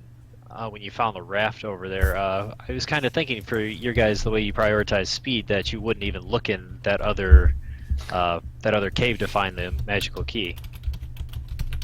Yeah. I mean, if it was if the cave wasn't like right there by the rock, I wouldn't have kept looking for it. I was just checking the other ones while I was in the neighborhood. Too much alike. Yeah. Yeah, I did the same thing. Oh yeah, I mean, yeah, if you want to talk too much alike, I mean, that first race, in my opinion, the race of the tournament, because you guys were doing the same things, but you were right next to each other. You know, very minor deviations on what you did, and it was so close. You know, I mean, the difference of 30 seconds, I think, going into Great Palace, 35 seconds. Wow. 50 seconds, Yeah. 57 minutes later or whatever, you guys are still in the same room as each other. It was very, very cool. This race too. Granted, the key situation, but you guys did the same things in the same areas and arrived at the same conclusions. You did palaces a little bit differently. Dig, your first palace completed was 5. Enos, I think yours was 1. Yeah. But then quickly thereafter, Dig got 1, you got 5, and then it was like, pretty much like that. Yeah, very well done, Enos. Congratulations, man. What's next for you? What are you doing today, tomorrow, next game, or whatever? I don't know. I'm not sure. I'll probably hit Zelda any percent a little bit longer. Try to get that 27. Besides that, but yeah, I got busy time, so not a lot of streaming or anything for me right now. No, yeah, happy holidays to both of you and everyone else out in chat who celebrates. Digshake, what's next, man? Coding streams? We doing more with this randomizer? What's going on? Oh yeah, I got lots of stuff planned for the randomizer. There should be a new version out. Been hoping to get it out by the end of the year, so keep an eye out for that. Oh wow! By the end of the year, that's good news. Yeah, I'm hoping to have some new stuff out by New Year's. So I've been working on it for the last few weeks off and on, and it's about ready to go actually. So. Is the new version just going to be platform specific, or is there going to be features in there as well? Because I heard you talking coding stuff and Java, blah blah blah. But are there going to be features? There will be features. Yeah, I mean, I have spent a lot of time porting the code over so that Mac and Linux users can also run it. So that'll be happening, but that's not all. There'll be some new features as well. So. And again, I'm going to post a link in the chat for anybody who wants to check out the randomizer. There's the link for it, and I encourage you to try it, play it. It's a lot of fun. Thank you very, very much. Enos, again, congratulations, and wish you both the best and happy holidays again. Yeah, thanks a lot, Larry and Buzz. You commentated, I think, more of these than anybody else, and You guys did great. Thank you very thanks much. a lot. Thank you. Yeah, thank you. I just wanted to say, I feel privileged to be a part of this tournament. I don't know. It was a ton of fun calling the was. races and Absolutely. participating in it. So, thanks very much, both you guys. Thanks for making the randomizer, Digshake. Well, of course, it's fun. Yes, thank you. Also, special thanks to Feasel and Speed Gaming for allowing us to broadcast the grand finals, and thanks to everybody in chat here for joining us as well. Buzz, thank you very much to you too, and happy holidays to you. Yep, you too, Larry. Thanks. No problem. And why don't you send us off, Buzz? This is Buzz Thuther for Angry Larry, saying so long. Well, he's supposed to say, "We'll see you next." Oh yeah, you wanted me to do my catchphrase. Yeah, well, thank you for watching, and I will see you next. All right, thanks a lot, guys, and check out the randomizer. We'll see you racing nightly on SRL. Take care.